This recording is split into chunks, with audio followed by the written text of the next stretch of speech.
शाला में आप सभी का हार्दिक अभिनंदन और स्वागत है।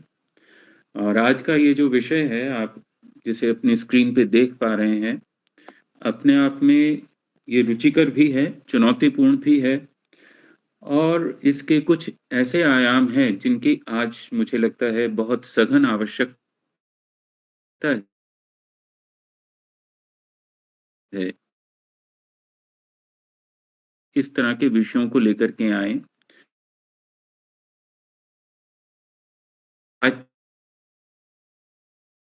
तक लोग लगभग 80-85 वर्षों से उसको किस तरह से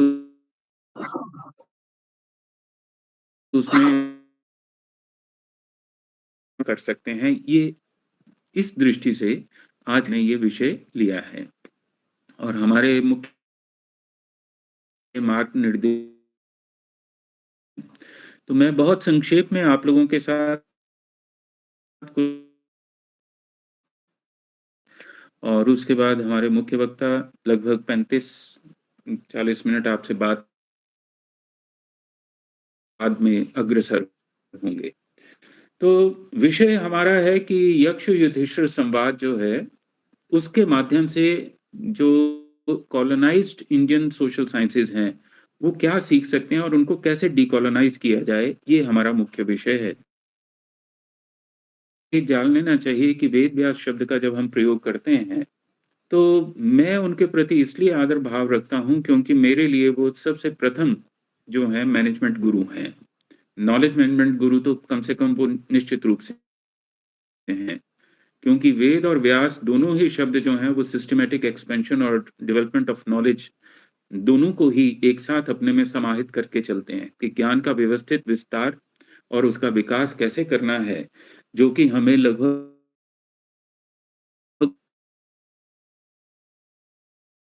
देखने को, पढ़ने को मिलता है महाभारत के माध्यम से। उसके बाद ये सारे का सारा जो ज्ञान प्रबंधन है, जिसके ऊपर हम ज़्यादा फ़ोकस भी करेंगे आज, स्वामी जी जिसके ऊपर विशेष चर्चा करेंगे, उसमें शास्त्र बड़ा मुख्य है, युक्ति, रीज़निंग और अनुभव, ये 3 बातें इसका आधार रहेंगी। इसलिए हम ये पहले जान लें कि जिस महाभारत की हम बात करते हैं और जिससे हम परिभाषित भी होते हैं, क्योंकि 2 पंख हैं भारतीयता के, एक रामायण है और दूसरा महाभारत है। तो भारतीयता ने अगर फ्लाइट लेनी है, अगर उड़ान भरनी है, तो उसे उसके एक पंख को रामायण से परिभाषित करना होगा और दूसरे को महाभारत से। और इस महाभारत के 2 सिरे हैं। एक जिसकी मैं अभी आपसे चर्चा कर रहा था, वेद व्यास, और दूसरे कृष्ण हैं। कृष्ण को मैं इसलिए कह रहा हूं क्योंकि कृष्ण जो है वो आकर्षण का केंद्र है, वो कर्षण करते हैं। कृषि का जो स्वरूप आप जानते हैं कि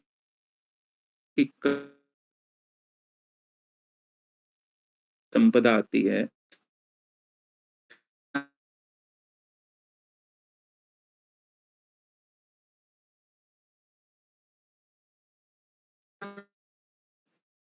ज्ञान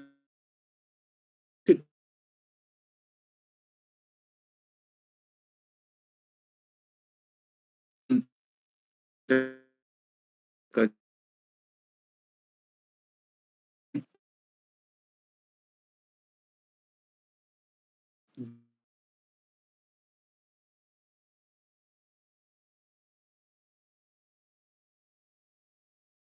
मैं आपके साथ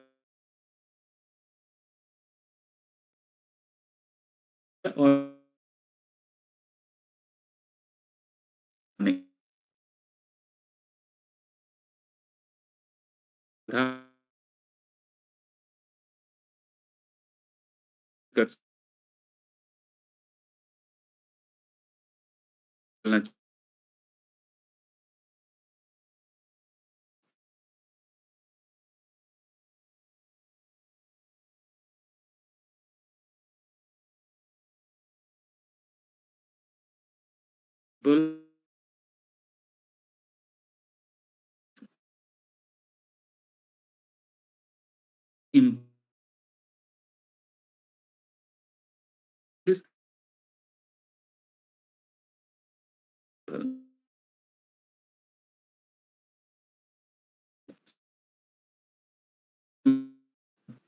अपना कार्य पद्धतियाँ चलानी पड़ती हैं और उससे कितनी सारी विसंगतियाँ पैदा हो रही हैं।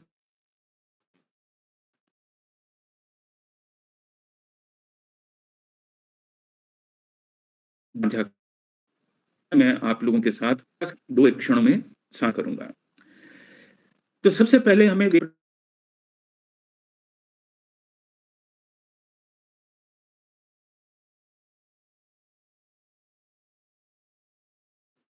व्या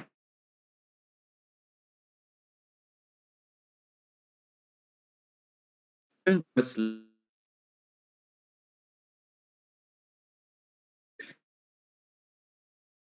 दिन पर प्रयोग हैं।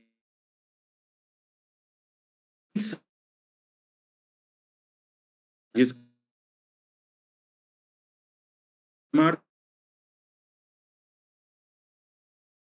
का सम रूप से व्यवहार करना चाहिए।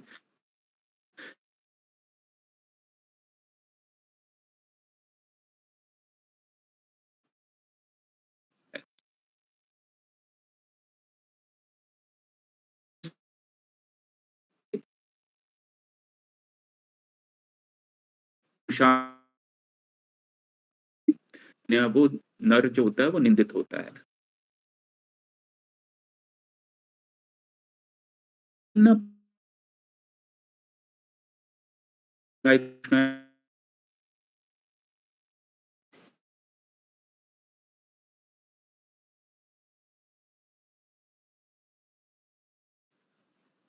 कि कृष्ण की ज्ञान मुद्रा, त्रिभंगी मुद्रा से हम सभी परिचित हैं, लेकिन उनकी ज्ञान मुद्रा क्या है? The granter of desires of those who take refuse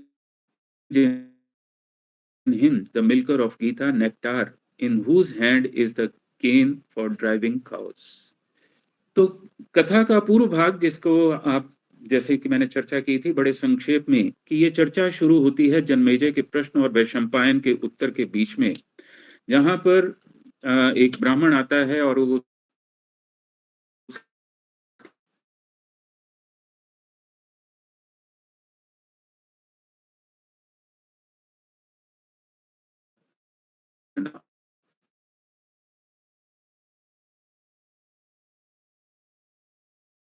के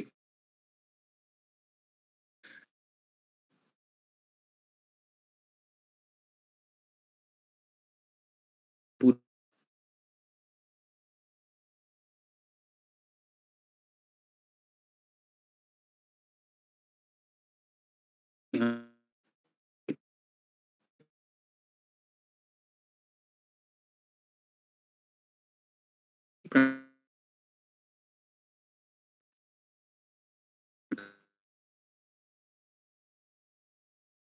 आगे आरंभ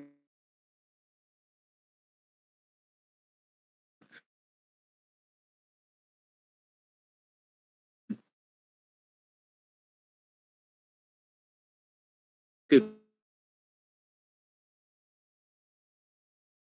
बाद युधिष्ठिर वहां आते हैं, उसके प्रश्नों का उत्तर देते हैं और वो सारी कहानियां, सारी बात आपके साथ स्वामी जी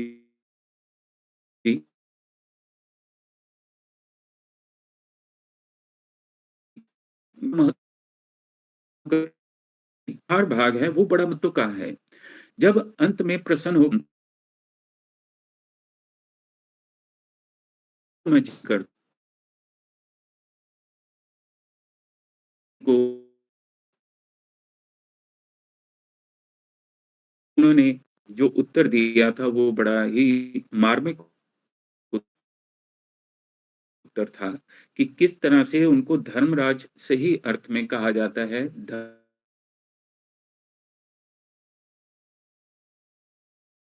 धर्म से मैं हो तो एक अ, जो यक्ष है तो उसने जो कि वस्तुतः उनका पिता ही है, यम के रूप में वहां उपस्थित हैं। लाकर के कथा का पूर्व भाग, मुख्य भाग और समाहार भाग हम ध्यान में रखेंगे तो हम सभी के लिए बहुत सुविधा हो जाएगी।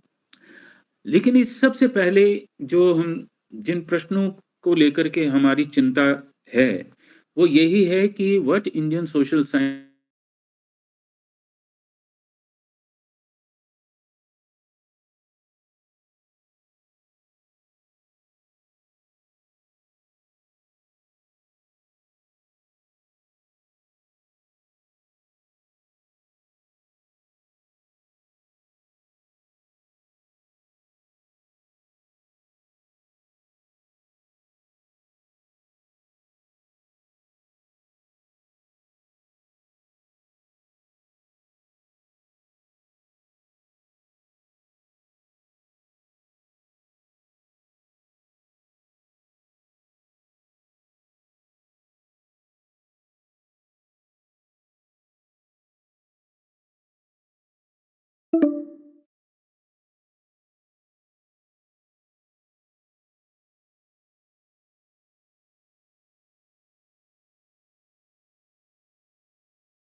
ये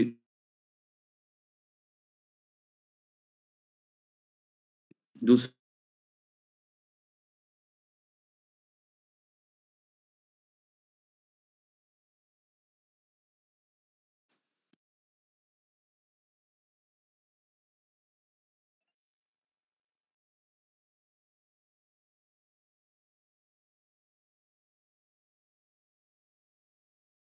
बात को मैंने दूसरे तरीके से समझने की कोशिश की है, क्योंकि शास्त्र को सँभालना एक बात है, लेकिन शास्त्र का दूसरा जो हमें दायित्व लेना है, वो है कि उसको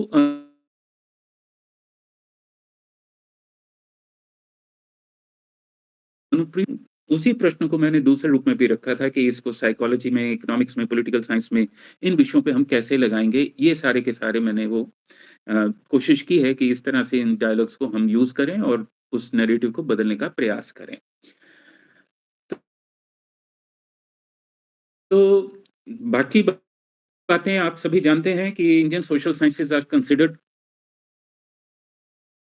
was based on Western theories and concepts when presented through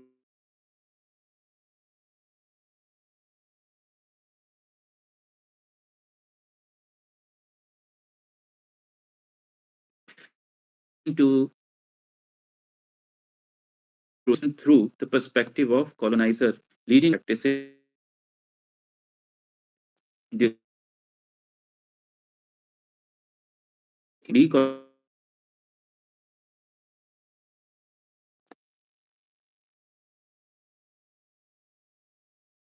मुझे लगा कि इन चीज़ों के ऊपर हमें फ़ोकस करना चाहिए, लेकिन मैं उसमें अभी नहीं जा रहा। केवल आप ये देख ध्यान में रखने वाली बात है कि इस वेस्टर्न थ्योरीज़ को हम किस तरह से चैलेंज करें, कॉलोनियल रिसर्चर्स जो हैं उनको कैसे चुनौती देनी है और ये जो इंडिजिनियस नॉलेज को नेग्लेक्ट किया गया है लैंग्वेज बैरियर के नाम पे, कभी किसी और इश्यूज़ के आधार पे, उनको किस तरह से हमने हैंडल करना है, इस सारे बात को आप ध्यान में रखें तो आज के ये संवाद बहुत सफल होगा। ये भी वही सारी बातें हैं, लेकिन मैं इसको अभी नहीं पढ़ रहा, मैं शेयर बाद में आप लोगों के साथ कर दूँगा कि कॉलोनाइज़्ड इंडियन सोशल साइंसेज़ जो हैं वो उसका क्या तात्पर्य है, क्या अभिप्राय है? क्योंकि कोई कई बार विषय ऐसे होते हैं, शब्द ऐसे प्रयोग करते हैं जो हम मान के चलते हैं कि हमें इसके बारे में पता ही है, जानने वाला क्या है इसमें?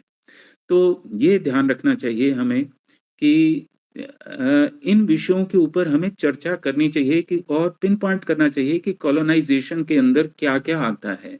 कि अगर साइकोलॉजी कॉलोनाइज़्ड है, अगर सोशल साइंसेज़ कॉलोनाइज़्ड हैं, तो किन-किन विषयों पर, किन-किन मुद्दों के ऊपर उसको हम कॉलोनाइज़्ड कह रहे हैं, ताकि उनको हम विशेष रूप से चुनौती दें और अपनी स्थापनाएँ करें। तो परमत खंडन और स्वमत स्थापन जो है वो करने का प्रयास करना चाहिए। तो ये सारे के सारे हिस्ट्री, इकोनॉमिक्स और पॉलिटिकल साइंस के एक आउटलाइन सी देने का प्रयास यहाँ किया गया है। ये सारे वही इश्यूज़ हैं, तो मैं अब आ रहा हूँ कि इस सारे विषय के ऊपर जो हमने चुना कि चर्चा का दूसरा पक्ष क्या हो। तो दूसरा पक्ष इसलिए हमने दूसरा पक्ष से मैं इसलिए परिचित कराना चाहता हूँ, क्योंकि आज जो जिसे हम 21वीं शताब्दी कह रहे हैं, वो 21वीं शताब्दी और क्या है कि जहाँ पे इमोशनल क्राइसिस आपको दिखाई देते हैं, आपको कार्मिक क्राइसिस दिखाई देते हैं, इंटेलेक्चुअल क्राइसिस दिखाई देते हैं और लैंग्वेज का जो मिसयूज़ है, ओवर यूज़ है, शाब्दिक अतिचार जिसे यहाँ पे मैंने कहा है, उसकी वजह से इन शास्त्र की चर्चाओं को करना बहुत आवश्यक है ताकि हम हमारा जो इमोशनल, इंटेलेक्चुअल और कर्म जो है, उसमें द्वंद्व ना हो, वो सधा हुआ हो, उसकी वजह से कहीं पर हम डिस्टर्ब ना हों। तो उसी सब बातों को ध्यान में रख कर के इस तरह के विषयों को हम ले रहे हैं और आज इसी विषय को लेकर के हम चर्चा में अग्रसर होंगे। तो इन सारे विषयों के ऊपर चर्चा करने के लिए हमारे साथ स्वामी डॉक्टर अक्षय चैतन्य जी, जो भाष्यकार हैं और दंडी आश्रम में रहते हैं, उजेली उत्तरकाशी, उत्तराखंड में और जो इनके मूलतः ये बंगाल से हैं, लेकिन कई भाषाओं में सिद्धहस्त हैं और बहुत व्यापक इनका ज्ञान का अनुभव है। और जैसा कि एक पिछला जो लेक्चर हुआ था चार्वाक दर्शन के ऊपर आप सभी जानते हैं, उसको उन्होंने वेद निष्ठ सिद्ध करने का प्रयास किया था और वो हमारे लिए एक नई बात थी कि एक नास्तिक दर्शन को वेद के प्रति उसकी जो वेद से उसके सोर्सेज़ को कोट करना, ये अपने आप में एक अलग ही बात थी। तो वो एक उनका प्रशंसनीय प्रयास था और मैं उसके लिए उनका आभारी हूँ। और आज इसी तरह का जो दूसरा विषय लिया गया है, वो यक्ष युधिष्ठिर संवाद अ, बी अ कॉम्पिटेंट एडमिनिस्ट्रेटर इस विषय को लेकर के आज हमारे साथ चर्चा में उपस्थित हैं, संवाद में उपस्थित हैं। और किस तरह से इस सारे संवाद में जो कि लगभग 126 के करीब प्रश्न हैं, किस तरह से वो किसी मैनेजर को, कि एडमिनिस्ट्रेटर को और लोगों को हमें जो है मार्ग निर्देशन कर सकते हैं, किस तरह से एक नैरेटिव बदलने में वो सहायक हो सकते हैं, वो आज उनसे हमें इस विषय में अग्रसरता मिलेगी मार्ग ज्ञान के मार्ग पर। उनकी 3 पुस्तकें प्रकाशित हो चुकी हैं, चार्वाक दर्शन theistic, democratic and humanistic Charvaka दर्शन के ऊपर, mind's eye impact of mind on the language दूसरी पुस्तक है और तीसरी जो पुस्तक अवेलेबल है नेट पर यक्ष युधिष्ठिर संवाद, ये तीसरी पुस्तक है। तो कुल मिलाकर के ये उनकी उपलब्धियाँ हैं और इसके आधार पर वो आज हमारा मार्ग निर्देशन करेंगे। अगले लगभग 30-35 मिनट वो चर्चा करेंगे और उसके बाद फिर हम संवाद में प्रवृत्त होंगे। तो मैं उनको सादर आमंत्रित कर रहा हूँ कि वो आज की चर्चा को आरंभ करें और इन प्रश्नों को लें। ये हो सकता है ये स्क्रीन के ऊपर आपको सारे प्रश्न बहुत स्पष्ट ना दिखाई दें। स्क्रीन पे जो आप देख रहे हैं बहुत छोटे होने के कारण थोड़े से शब्द स्पष्ट ना हो, पंक्तियाँ स्पष्ट ना हो, लेकिन फिर भी थोड़ा-सा फ़ोकस करेंगे तो आपको ये क्लियर होते रहेंगे। क्योंकि प्रश्नों को ध्यान में रख कर के ही जब चर्चा आरंभ होगी, तो वो थोड़े से आपके सामने रहने चाहिए। तो मैं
नाना तरह के जो कलह कलेश और खींचातानी हो रही है उससे हम बच पाते।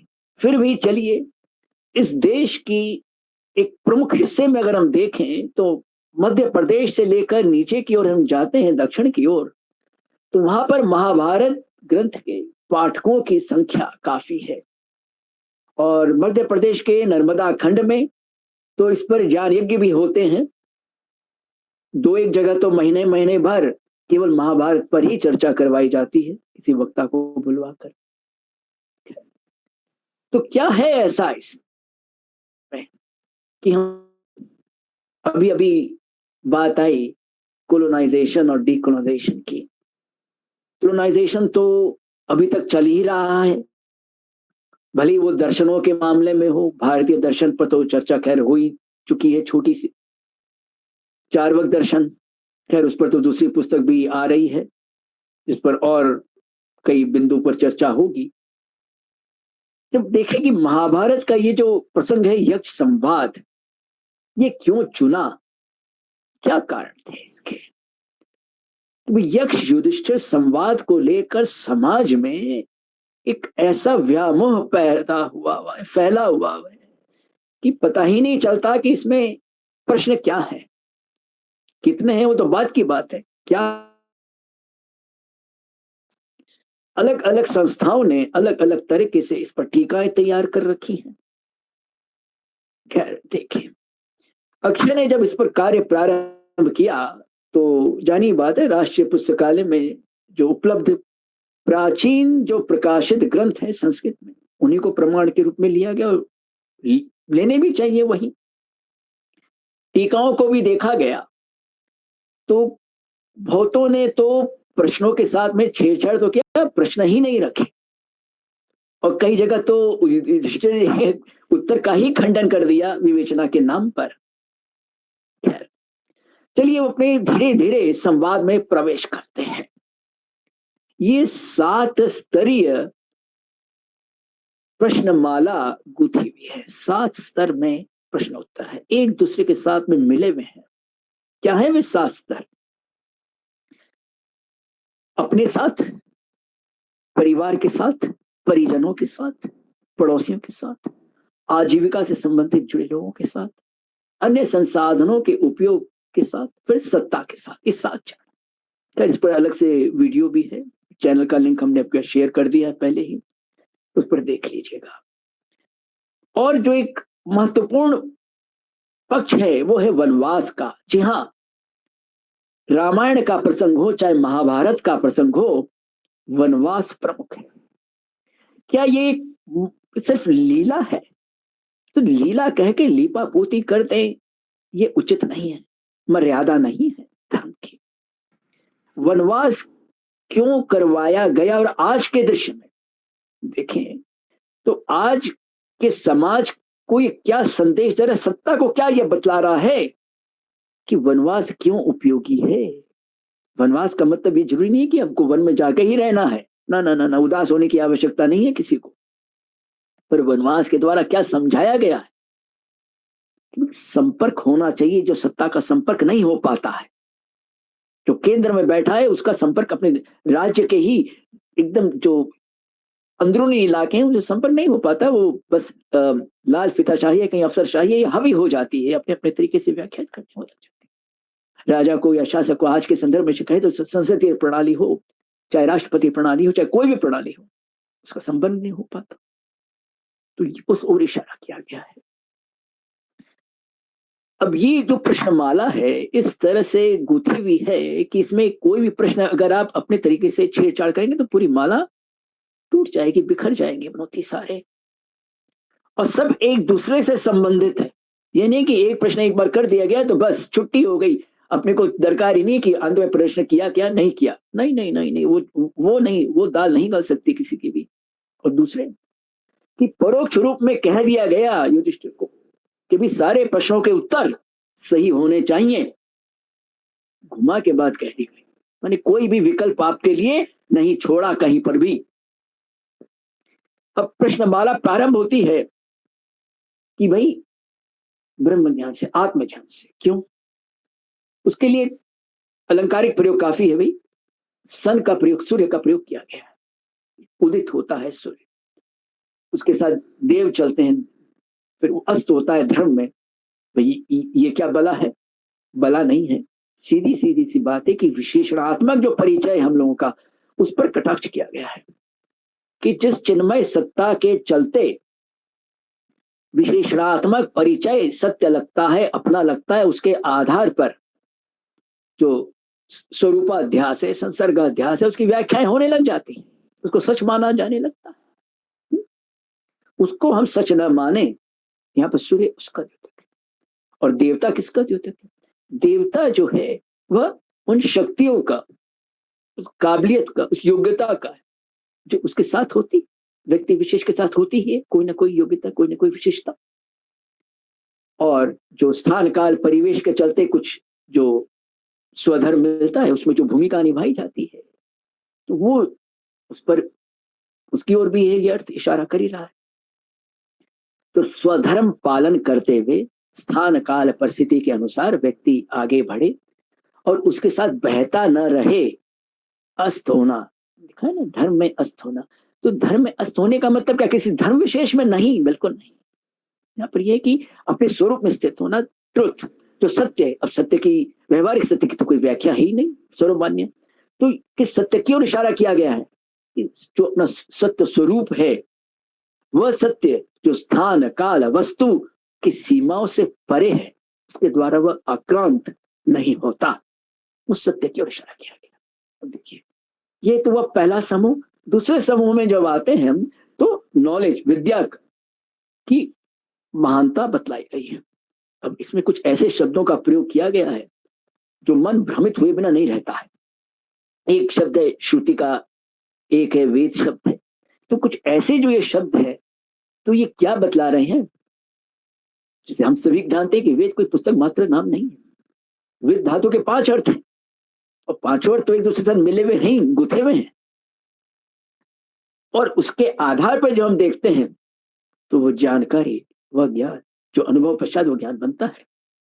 उसमें जो व्यक्ति विशेष माहिर में, जिसकी काबिलियत किसी में, किसी की काबिलियत किस में, ये उस ओर इशारा है कि वह इतना व्यक्ति कुशल होता है, विद्या संपन्न होता है, विद्वान होता है सही में, और सही में वो तपस्वी जीवन जीता है।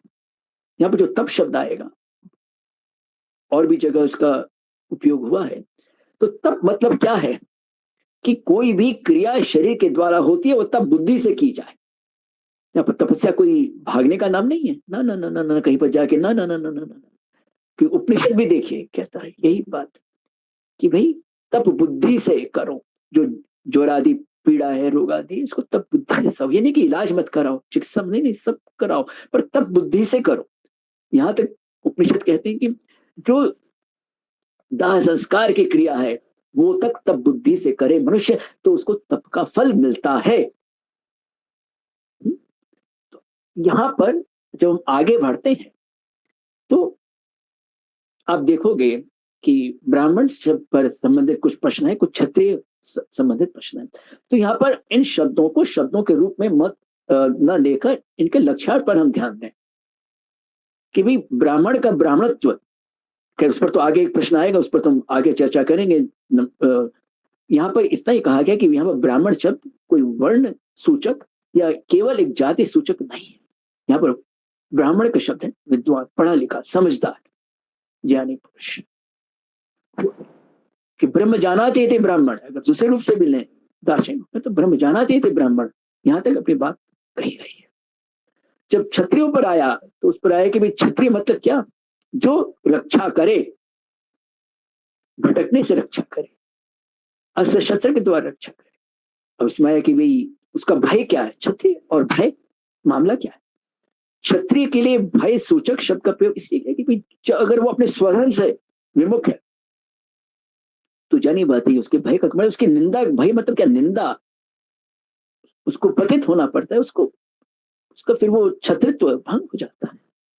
और यहाँ पर क्षत्रिय ब्राह्मण की व्याख्या यानी गीता के 18वें अध्याय में आपका सहयोग करते रहेंगे। अब 2-3 चीज को साथ में लेके जब चलोगे, तो प्रश्नमाला अपने आप धीरे धीरे धीरे धीरे खुलती चली जाएगी। तो ये तो हुए प्रथम 4 समूह। फिर पांचवा जो समूह है ऋक साम यजु होम यज, इन प्रश्नों ने बहुत परेशान किया। 2004, हाँ 2004 से लेकर 2000 लगभग 9 तक इन प्रश्नों ने अक्षय को बहुत परेशान किया। समझ में नहीं आ रहा था कि इस मामला क्या है, किसको पूछे। ये अपने यहाँ तो वैसे तो अलग अलग विद्वानों की तो संख्या, चलो भी कुछ विद्वानों से भेंट हो गई, अब क्या तो वे हमें बालक समझ के नहीं उन्होंने कहा या क्या बात है, इस ढंग से जलेबी के जैसे उत्तर दिया जो अपने को समझ में नहीं है, तुम लिखते क्या। चलो भी ऊपर वाले की मर्जी नहीं है, लगता है अपने को अपना ही जो निधि ध्यासन है वही जारी रखना पड़ेगा, अर्थ खुलेगा ही खुलेगा, ऐसी क्या बात है। समष्टि योजना के संबंध कुछ कार्य तो होके रहता है योजना के अनुसार। तो 2010 से अर्थ खुलने लगा कि सही में ऋक साम यजु और होम का मतलब क्या है। ऋक साम, ऋक मतलब अनुशासन है, यहाँ पर अनुशासन अथवा वह कार्य कुशलता अथवा वह वस्तु जिसका एक निश्चित एक नाम रूप आकार है सब। साम जानिए लय, लय का द्योतक। साहित्य के अनुसार देखें तो छंदोबद्ध रचना में छंद के नियम कानून जो होते हैं उसके द्वारा जो रचना की जाती है उसको हम एक तरह से ऋक शब्द का प्रयोग समझने की दृष्टि से हम कर सकते हैं। तो वहां पर साम क्या हो कि अगर इसमें नियम में अगर कट्टरता आ जाए, खाली नियम हमने पालन कर लिया, लय उसमें है ही नहीं, तो फिर वो कविता कविता नहीं रहती है। तो अपने ऋक मंत्र और साम मंत्रों को हम देखेंगे, बहुत अच्छे से अगर समझने का प्रयास करें कि ऋक वेद को सुप्त वेद भी कहते हैं। तो वे सब जो गायन शैली के पास जाते हैं है से कई साम के अंतर्गत प्राय प्राय माने जाते हैं, प्राय प्राय।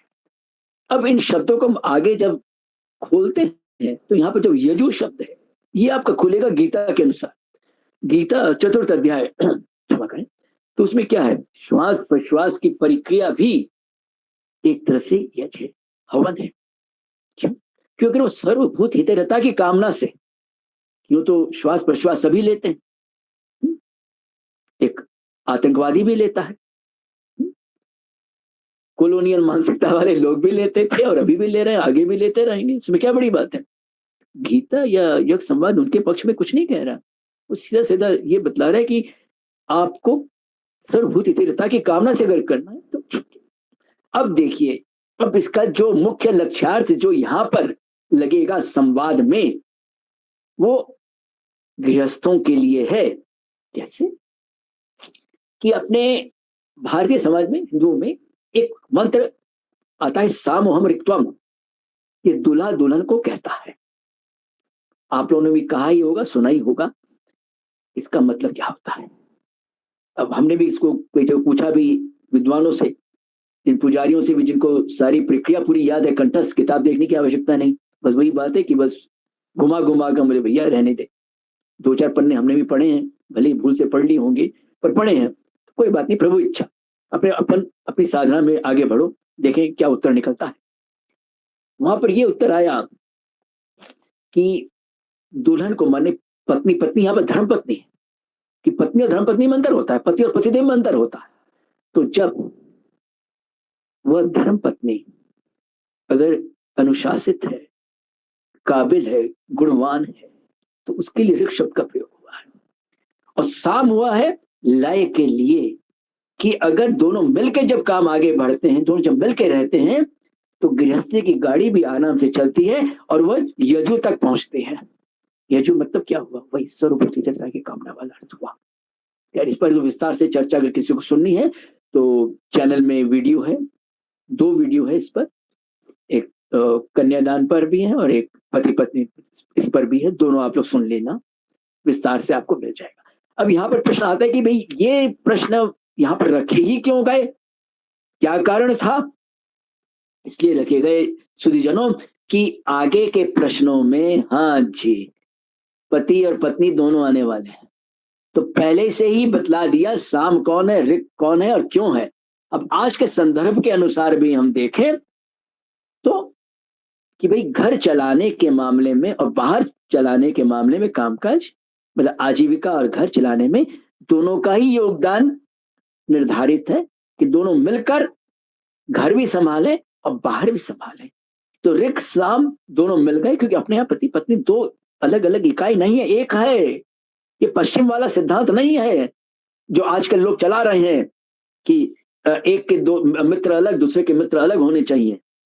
अपने यहाँ वो नहीं, अपना तो पहला रिश्ता ही सखा का है, दोस्त का है। दो का अस्त हो जाना, एक हो जाना, अपने यहाँ वो अवधारणा है। उसी को इशारों में समझा दिया गया अर्धनारीश्वर के रूप में। समझाने के लिए तो हर तरह के बिंदुओं का प्रयोग हुआ है, पर हम समझना चाहें तब ना, समझाना चाहें तब ना, पाठ्यक्रम करवाना चाहें तैयार तब ना। आगे में जब प्रश्न आता है कि घर में सखा कौन है, तो जानी बात है, तो पति के लिए पत्नी है, पत्नी के लिए पति है। फिर एक प्रश्न आता है कि धर्म अर्थ काम एक दूसरे के परस्पर विरोधी है भी और लगते भी है भी, चलो कोई बात नहीं, जैसे भी छो मानो, पर एक जगह ये कैसे मिलकर रह सकते हैं?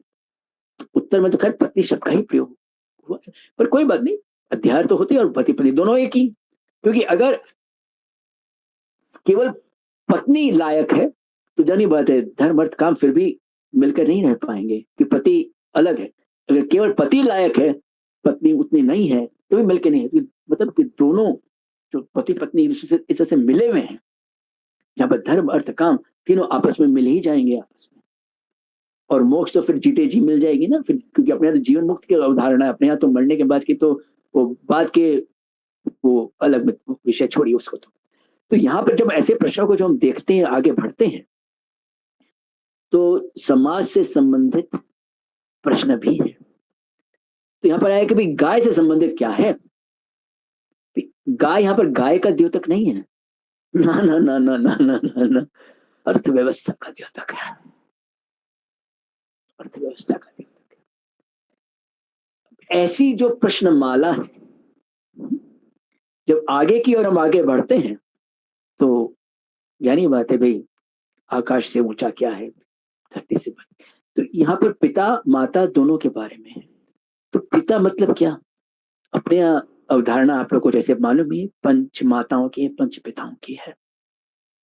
सबके प्रति हमारा कर्तव्य, हमारे सम्मान की भावना रहनी चाहिए।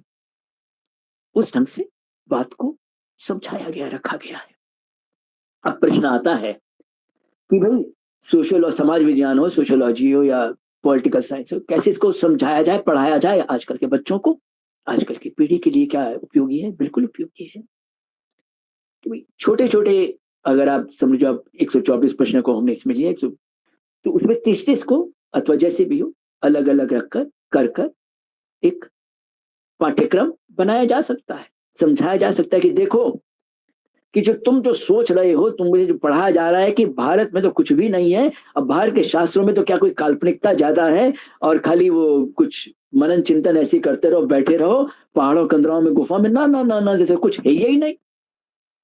अपने यहाँ तो उपनिषद में युवा की ऐसी व्याख्या दी गई है जो वैसा तो कोई युवा ही देखने को नहीं मिलता, जो आनंदवल्ली है कि वो पृथ्वी के वैभव को भोगता। अपने यहाँ तो सहनो यशा है, अपने यहाँ ना तो बेकारी और न गरीबी न मजबूरी, इनका पक्ष नहीं लिया गया है कहीं पर भी। पढ़ाने लिखाने की तो बात ही बहुत दूर की हो गई। फिर एक प्रश्न आया था, कभी आप लोगों ने भी सुना ही होगा, तो चलो हमसे अभी सुन लो, कि भाई ऊंचे पद की नौकरी और बड़े जिम्मेवारियों की जो पद हम लोग बैठे नौकरी भी करते हैं, तो उसमें जब का भी समय नहीं मिलता, ध्यान का समय नहीं मिलता, तो क्या करें? दुर्भाग्य ये है सुधीजनों कि बड़ी बड़ी संस्थाओं ने ऐसे प्रश्न का उत्तर देते हुए कहा कि आप नौकरी ही छोड़ दो। वाह भाई वाह, ये कोई तरीका होता है बच्चों को भटकाने का? ना ना ना ना, अपने यहाँ तो कहीं वैसी बात नहीं लिखी कि भक्ति के लिए नौकरी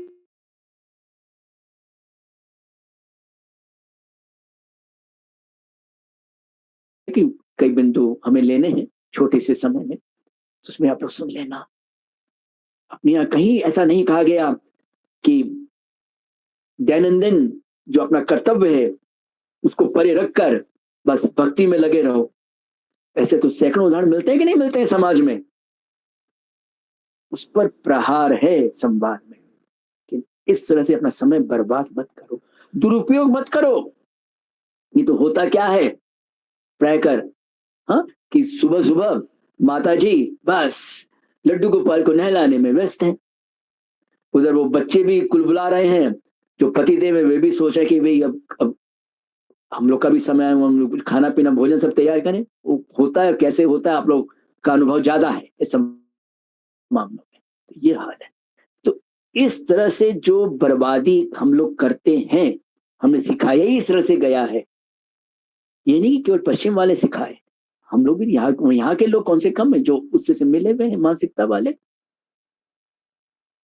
तभी तो यक्ष संवाद तो क्या, महाभारत को ही हमने एक तरह से परे कर दिया अपने आप से कि उसमें क्या है, उसमें क्या। हाँ, जब हम इस पर शोध कार्य कर रहे थे राष्ट्रीय पुस्तकालय में बैठकर, तो ऐसी ऐसी टीकाएं भी हमारे सामने आई। एक पुस्तक थी जिसमें लिखा था कि there is no text in the text of Mahabharata, और अगले को उस पर पीएचडी मिल गई है।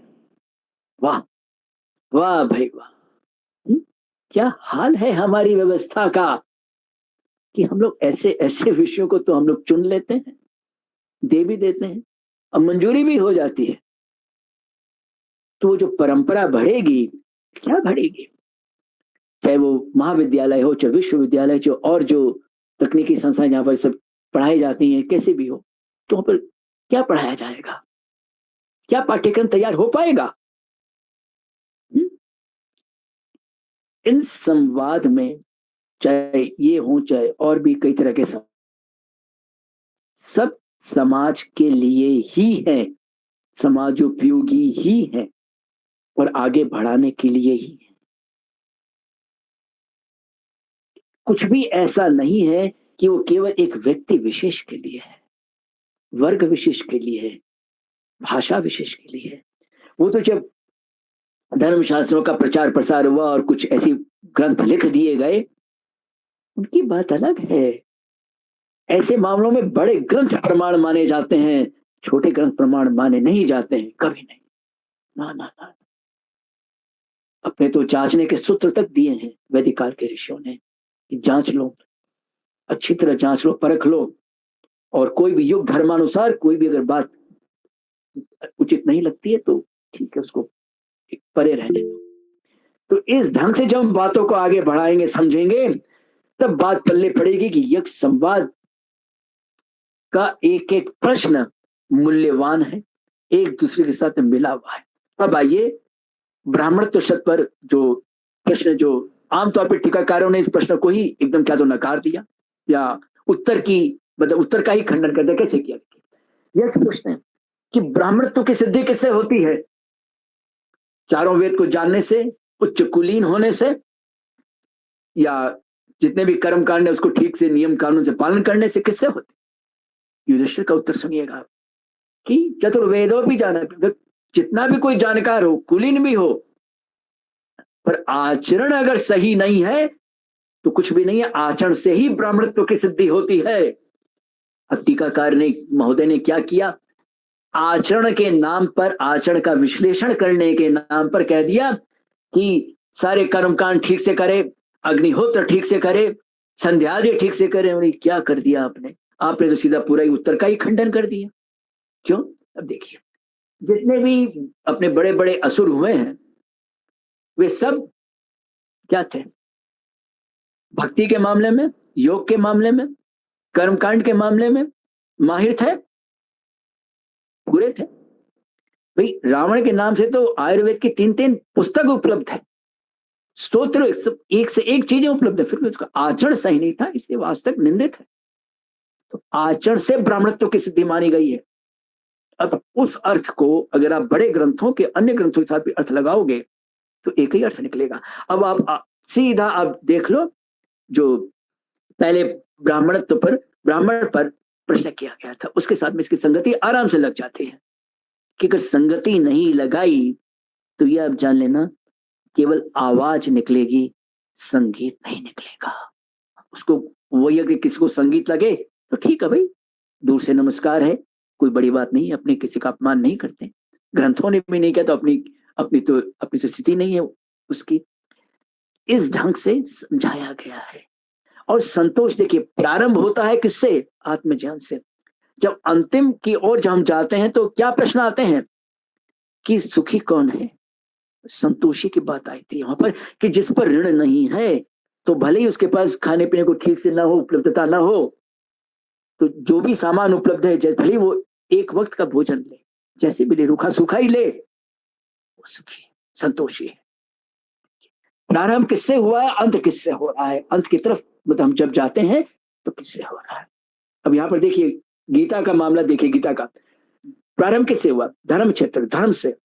अंतिम 18 अध्याय का अंतिम श्लोक में देखिए क्या आता है, मम धर्म मम, मेरा धर्म क्या है, और बीच में क्या है समझा दिया गया। जैसे कहते हैं ना कि भी कढ़ाई कढ़ाई के जो दोनों पकड़ने वाले, तो उसी ढंग से धर्म मम, बीच में आप चाहे कुछ भी बनाइए, कुछ भी करिए, तो उसी दृष्टि से ये प्रश्नमाला है।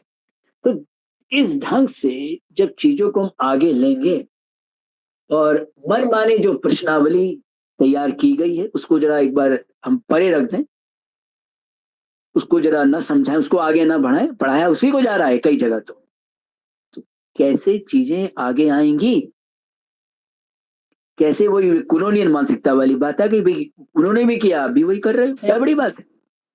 तो ये ना करके हम ये सोचें कि भाई अगर सही में हमारे अपने अपने ग्रंथों के प्रति निष्ठा है तो कम से कम उसमें जो चीजें हैं वो सामने रखें। हमने खुद इसका अनुभव किया है। कई प्रश्नों के उत्तर के मामले में हमने कहा कि हमको अपनी दाल गला लेनी चाहिए, हम ही लिख रहे हैं, क्या बड़ी बात है, कोई टोकने वाला है नहीं। बिल्कुल नहीं सुधीजनों, वो लिखा ही नहीं गया, लिखा ही नहीं गया हमसे।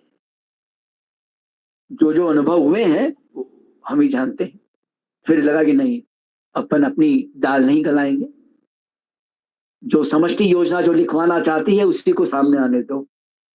वही आराम से आ गई और संगति लगती चली गई। कि संगति की दृष्टि से जब कोई कार्य होता है तो जान लेना आप, वो डिकोडिंग डिसिफर, आप चाहे कोई भी शब्द का प्रयोग कर लो, वो खुल के रहेगा, वो निर्धारित है, इसमें कोई बड़ी बात नहीं है। अब इसमें एक प्रश्न आता है, इसमें दो है वैसे, कि मूर्ख कौन है? उत्तर आया नास्तिक। तो नास्तिक कौन है? बोला मूर्ख। तो ये क्या बात हुई? अब देखिए महाभारत में तो लगभग 3 जगह तो नास्तिक शब्द का प्रयोग हमें फिलहाल याद है। इसमें विदुर नीति में और शाश्वत धर्म के व्याख्याता भीष्म पितामह ने शक्तिपर में भी इसका प्रयोग किया। तीनों जगह अर्थ एक ही है कि जो हम योग्यता के आधार पर, हाँ जी, योग्यता के आधार पर नौकरी न देकर, पद न देकर कुछ और करते हैं। क्या तो अयोग्य व्यक्ति को बैठा देते हैं, अथवा योग्य व्यक्ति जिसमें वो माहिर है, काबिल है, उसको वो कार्य नहीं कि दूसरा कार्य देते हैं। तो कैसे कर पाएगा? हाँ, इतना जरूर है, कोई जैसे बड़ा अनुष्ठान है तो वहां पर भाई कोई कार्य संपादन जाने बताए, अनुष्ठान पूरा हुआ, कार्य पूरा हो गया, उसको लंबी प्रक्रिया नहीं चलती उसके लिए कि चलो सालों साल तक आपको यही काम करना है। वो नहीं। नास्तिक शब्द का प्रयोग उनके लिए हुआ है और हमने कहां पर इसका प्रयोग हम ले गए? क्यों भैया? उसका भी प्रमाण मिलता है। जो पूरे महाभारत पर जिनकी टीकाएं उपलब्ध हैं उनमें से एक टीकाकार ने इस शब्द की व्याख्या इस रकम से कर दी। नास्तिक को कहा, नास्तिक को परलोक अभाव। वाह भाई वाह। ऐसे तो परलोक को महिमा मंडित तो खैर वेदांत में नहीं करता, तो फिर क्या किया जाए? तो इस ढंग से टीकाओं के अर्थों को लेकर अधिक उछल कूद मचाने की आवश्यकता नहीं है। कम से कम देख तो लें कि भाई ग्रंथ में क्या लिखा हुआ है, ग्रंथ में क्या दृष्टि है रचनाकार की, वह दृष्टि ही प्रमुख है। माने चाहे न माने वो और बात है, अपने को अपने यहां मनवाने की तो परंपरा ही नहीं है। योग वाशिष्ठ में भी ब्रह्मर्षि वशिष्ठ ने समझाते हुए राम को, राम जी पूछते हैं कि भाई मुझे क्या करना चाहिए? करना तो ये है और बात बाकी तुम्हारी जैसी इच्छा तुम कर सकते हो। 18वें अध्याय भगवत गीता में भी कृष्ण ने क्या कहा? यथेच्छ यथा करो, और तुम्हारी जैसी इच्छा करो। अपने यहाँ तो ये परंपरा है, अपने ये नहीं कि नहीं माननी, मैं तुम्हारा गुरु हूं तुम मानो मेरी बात। ना ना ना ना, वो तो बात के संप्रदायों ने, संस्थाओं ने पंथों ने ये सब बातें फैला दी हैं, अपने उन ग्रंथों में ये बातें ही नहीं, इसलिए वे ग्रंथ समाज से धीरे धीरे धीरे धीरे अलग कर दिए गए। कैसे कोई पाठ्यक्रम भी बनेगा तो कैसे बन पाएगा? हमको भी कहा गया था, अमेरिका की एक संस्था ने कहा था, नहीं, 2 शिक्षण संस्थाओं ने कहा था कि आप एक पाठ्यक्रम तैयार करवा दीजिए। अपने को क्या, अपना तो कर्तव्य यही है, कर देंगे। क्या क्या चाहिए आपको? यहाँ के जो रहने वाले अपने भारतीय समाज के मूल बच्चे हैं, जो मूल उनको बच्चे ही पैदा हुए, उनको तो कुछ पता ही नहीं। अब इंटरनेट में जो सामग्री उपलब्ध मिलती है वो कोई बात नहीं, हम तैयार करा देंगे पाठ्यक्रम। हमने पूरा पाठ्यक्रम बनवा के उनको दे दिया। लगभग 2.5-3 साल हो गए, उनका कोई जवाब ही नहीं आया। नहीं, वैसे ही ईमेल किया हमने, क्या बात है, हम नहीं वो देख रहे हैं, हम तो भूल ही गए आपने कहा, हमने वापस भेज देते हैं, आपको क्या, हमने क्यों, क्या कारण है? नहीं, इसमें ये कर दीजिए, इसमें वो कर दीजिए। हमने नहीं, छेड़छाड़ हम, आप किसी से पढ़वा लीजिए, पढ़वाने की कोई नहीं कि हमने ठेका लिया है सब चीज का, आप किसी से भी करवा लीजिए, पर हमारी दृष्टि में ये एक मर्यादित पाठ्यक्रम होना चाहिए। बात यही नहीं होती, उदाहरण और भी आते हैं। एक जो कहते हैं ना आप लोग लिटरेरी एजेंट, अगर मैं उसका जानबूझ के भाषांतर नहीं कर रहा, एक परिचय में ले गए कि भाई इनकी डीम्ड यूनिवर्सिटी है, तो आपको हम लोग डीलिट की उपाधि देना चाहते हैं। डीलिट की उपाधि, हम तो ऐसा कोई काम किया नहीं है अभी तक। तो आप ऐसा करिए, आप चारवाक पे जो आपकी पुस्तक है उस पर आप 100 पन्ने और बढ़ा दीजिए। हमने ठीक, वो तो हो सकता है, कोई बड़ी बात नहीं, सामग्री है हमारे पास में, अभी चल भी रही है शोध हमारी। तो हमें ये नहीं पता था कि मामला क्या है। मामला ये था कि यक्ष संवाद में कुछ प्रश्नों को पलटना था और बाकियों की परिभाषा उनके अनुसार करनी थी। मतलब ये तो हो नहीं सकता, हमसे इतना साहस नहीं है हमें कि ना तो हम वेदव्यास है ना उनके उत्तराधिकारी हैं, उस दृष्टि से तो कम नहीं है, तो नहीं कर पाएंगे। तो ये जब ऐसी जब भावनाएं लोगों में रहेगी, संस्थाओं में रहेंगी, तब आप सोचिए कि किस ढंग से हम लोग संप्रेषित कर पाएंगे कि भाई आओ बच्चों सीखो, समझो कि सही में हमारे ग्रंथों में जो है उनका लक्ष्यार्थ क्या है, निहितार्थ फलितार्थ क्या है, और करो चरितार्थ अपने कार्य के द्वारा। कैसे हो पाएगा? डगर है कठिन, कोई बात नहीं, चलते तो जाना है, उसमें क्या है। ये सागर मंथन का काल है सुधीजनों, देखना यह है कि कौन किस तरफ खड़ा है, तन से, मन से, बुद्धि से कौन किस तरफ खड़ा है, कोई बात नहीं, सागर मंथन का काल है। खैर, इन प्रश्नों पर जब हम देखते हैं कि इस ढंग से प्रश्नों को गूंथा ही क्यों गया, क्या जरूरत पड़ी थी भाई, हाँ, क्यों परेशान किया हम लोगों को? ऐसा है कि एक राजा की दृष्टि देखिए, प्रश्न भाई करने वाला करो कौन है, कौन? यक्ष। तो यक्ष कौन है? यक्ष अपने आते हैं उपदेव की श्रेणी में। 3 देव ना, 3 देव, गणदेव, उपदेव। जो प्रधान होते थे उनका एक तरह से पदोन्नति होती थी, वे देव कोटि में माने जाते थे, इसलिए कुबेर को हम लोग मानते हैं देव कोटि में, और जबकि बाद बाकी को मानते हैं हम लोग उपदेव की कोटि में। उपदेव में कई आते हैं, नारायण है, अप्सरा है, गंधर्व है, किन्नर है, ये राक्षस है, और भी कई है। अपने को तो जब यही नहीं पता कि नारायण और विष्णु में क्या अंतर है और कौन क्या है, और फिर समझाना भी हम लोग नहीं चाहते, समझना भी बहुत दूर की बात हो जाती है कई बार। तो वहां पर जो पाठ्यक्रम बनना चाहिए कि सही में जो बातें समझानी चाहिए वो सामने ठीक से नहीं आ पाती, संगति नहीं लग पाती। फिर राजा को देखिए, अब राजा, चलिए आप अपने पर ही हम लोग ले लेते हैं, एक गृहस्थ के रूप में, ठीक है, आपको कोई विषय पसंद नहीं आया, तो क्योंकि आप घर के मुखिया हो तो क्या करोगे? सबसे लड़ने थोड़ा बैठोगे, समझने का प्रयास करोगे, समझाने का प्रयास करोगे।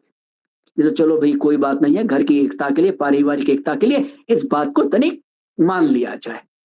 तो एक राजा भी वही करता है। हो सकता है उसको सारे विषयों की जानकारी ना, उसको सारे विषय पसंद भी ना हो, पर प्रशासन के लिए, हाँ जी, कुशल प्रशासक बनने के लिए जरूरी है कि उसको सब चीज की मतलब कुछ न कुछ होना चाहिए, लगाव एक तो होना चाहिए कि हाँ भाई चलो ये काम ऐसे कर रहे हो आप, चलो चलो करो, ठीक है, बहुत अच्छी बात है, करो, आगे बढ़ो। ये जो दृष्टि है, इसके लिए ऐसे प्रश्नों को एक के बाद एक के बाद एक के बाद रखा गया और आपस में गूंथ दिया गया। अब दान शब्द पे आप देखना कि दान शब्द पे कई प्रश्न आपको मिलेंगे। क्यों भाई? इसलिए क्योंकि जब दान व्यक्ति देता है तो कई दृष्टियों से देता है। लोभ के चलते देता है, भय के दृष्टि से देता है, यश के लिए देता है। कई बार देखता है कि चलो ये चीजें खराब हो गई हैं, चलो दान में दे दो, उस दृष्टि से भी देता है। तो एक बड़ा अधिकारी है, राजा के स्तर का देखें यहाँ पर, तो राजा को तो हर तरीके से दान लेना ही पड़ता है।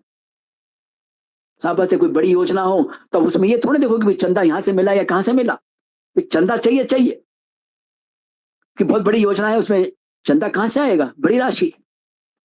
तो कोई गलत काम करने वाले भी अगर चंदा देखता है तो एक बार उससे ले लिया जाता है। इसलिए अपने यहाँ अर्थ दोष हटाने के जो साधन की बात कही जाती है वो इसलिए कही जाती है। नहीं तो प्राय लोग क्या करते हैं कि भाई चलो चीजें खराब हो रही हैं, चलो अपने कहीं जाते हैं भंडारे में दान में देते हो साधुओं को। भाई ऑडिट रिपोर्ट में तो दिखाई देंगे, अपना तो जो लाभ होना है भला हो ही जाएगा। तो वहां पर वही है कि भाई तो भला कितना किसका क्या होता है वो एक अलग विषय है। तो इन सब दृष्टियों के आधार पर जैसे दान विषय है अथवा पति पत्नी का जो रिश्ता है उससे संबंधित है, उसमें कई प्रश्न है। तो इसलिए अब अच्छा आशुतोष जी, अभी समय है ना? जी 5 मिनट और ठीक है, चलिए हम समेट देंगे जी। ऐसा है कि इन प्रश्नों को हम और जब गहराई से और आपसी तालमेल के अनुसार जब हम समझेंगे तब पाठ्यक्रम आसानी से तैयार हो पाएगा कि एक प्रशासक कैसे शासन चलाए, प्रबंधक कैसे अपना प्रबंधन चलाए, एक परिवार का मुखिया कैसे अपना परिवार चलाए। नहीं तो अभी तक क्या कर रहे हैं हम लोग? सोशियोलॉजी के नाम पर, मैनेजमेंट के नाम पर, पॉलिटिकल साइंस के नाम पर, साइकोलॉजी के नाम पर विदेशी मान्यताओं को एक के बाद एक पढ़ाए जा रहे हैं पीढ़ी दर पीढ़ी, और उससे कुछ हो भी नहीं रहा। जो थ्योरीज फेल हो गई हैं पश्चिम में, उनको अभी तक पाठ्यक्रम में तुम पढ़ाए जा रहे हैं, भले ही वो नई शिक्षा नीति के नाम पर ही क्यों ना हो। कैसे काम चलेगा? तो आइए हम सब कम से कम कुछ कदम तो आगे बढ़ें और देखें कि यक्ष संवाद को हम कैसे एक पाठ्यक्रम के रूप में और एक, क्योंकि बड़ा रुचिकर तरीके से तैयार किया हुआ है, इसमें कोई ऐसी कोई कठिन शब्दावली है, कोई बहुत क्लिष्ट बातें हैं ना ना ना ना ना, आम स्तर पर आम लोगों को समझ में आ जाए, ग्राह्य हो जाए, उस दृष्टि से बातें कही गई। हाँ, खोलना पड़ेगा, वो तो भाई अनिवार्य है ही, उत्तर को तो खोलना ही पड़ेगा भाई, ये उत्तर जो कहा गया क्यों कहा गया, इसकी क्या दृष्टियां हैं इसमें, उसमें कई विषय उसमें आपने आप समाहित होते चले जाएंगे, ऐसी कोई बात नहीं है। तो चलिए अब कुछ प्रश्न उत्तर भी हो जाए आप लोगों के। जी डॉक्टर स्वामी जी, बहुत बहुत धन्यवाद। आपने इनके कई पक्षों को हमारे साथ साझा किया, स्पष्ट किया, और इनके महत्व को जिस तरह से आपने प्रस्तुत किया वो वाकई प्रशंसा के योग्य है। और आपकी चर्चा के दौरान मैं ये देख रहा था, उन प्रश्नों को दोबारा देख रहा था, तो मुझे एक बात ध्यान में आई कि इन सारे प्रश्नों को 2 भागों में विभाजित किया जा सकता है। एक तो जो वैदिक संस्कृति से, वैदिक ज्ञान परंपरा से संबंधित प्रश्न हैं, जैसे सूर्य को लेकर के है, श्रोत्रिय को लेकर के है, यज्ञ को लेकर के कुछ प्रश्न हैं, और दूसरे हैं कुछ लोक से संबंधित प्रश्न। लोक से संबंधित प्रश्न जैसे वो बहुत सरलतम प्रश्न है कि भाई कौन सोता नहीं है, जागता रहता है। जैसे मछली का उन्होंने उत्तर, मत्स्य का उत्तर दिया कि भाई मछली जो है वो सोती नहीं। और इसी तरह के और बहुत सारे प्रश्न हैं कि सुखी कौन है, गृहस्थ आदि, पति पत्नी को लेकर के। तो मुझे लगता है कि इस सारे प्रश्नों को 2 भागों में विभाजित करके फिर इनको हमें एक तरह से री-एडिट इस रूप में करना चाहिए जिससे कि हम जो वर्तमान कालिक समस्याएँ हैं, उनका उत्तर भी दें और दूसरा इस तरह से भी इसको प्रस्तुत करें कि जिससे कि इनका उपयोग जिनको हम प्रशिक्षण दें या जिनके लिए जिन लोगों को हम पढ़ाएँ वो इसका आगे चल के उपयोग कर पाएँ। तो समस्याओं को का समाधान और इनका उपयोग कैसे करना है, जिसका हमें प्रशिक्षण देना होगा। मुझे लगता है इस तरह से इसको थोड़ा-सा हमें व्यवस्थित करना होगा। तो मुझे अभी ऐसा लगता है, बाकी अभी जिस तरह का भी संवाद होगा, घटित होगा तो उसको हम देखते हैं। तो आप सभी लोगों के प्रश्न या टिप्पणियाँ या आप लोगों की सहमति-असहमति सादर उसका स्वागत है। आप लोग अपनी बात रख सकते हैं। लगभग 126 प्रश्न हैं, कई जगह 124 भी मिलते हैं क्योंकि दाक्षिणात्य संस्करण और इधर का जो संस्करण है, बोरी के संस्करण में थोड़ा फ़र्क है। लगभग साढ़े 3 प्रश्नों का फ़र्क दिखाई दिया। तो वो बड़ा एक रुचिकर बात थी मेरे लिए। तो ख़ैर एनीवे, तो आप लोग इस सारे विषय पे बात कर सकते हैं और इस विषय पे भी बात करें कि इसको जब हम डीकोलोनाइज़ेशन की बात करते हैं सोशल साइंसेज़ की, तो किस तरह से हम इन चीज़ों को इंट्रोड्यूस कर सकते हैं? क्योंकि ये इतना आसान भी नहीं है कि हम ये कहें, उनके ऊपर आक्षेप कर दें और हम अपने विषयों को प्रस्तुत कर दें। ऐसा जो है वो इतना आसान नहीं है। तो कैसे क्या किया जा सकता है? तो इस सारे विषय के ऊपर आप सब लोगों के प्रश्न भी, उत्तर भी, युक्तियाँ भी सभी आमंत्रित हैं। तो आप निश्चिंत रूप से अपनी बात हमारे साथ साझा कर सकते हैं और स्वामी जी भी जो है इस सारे विषय पे बात करेंगे। जी।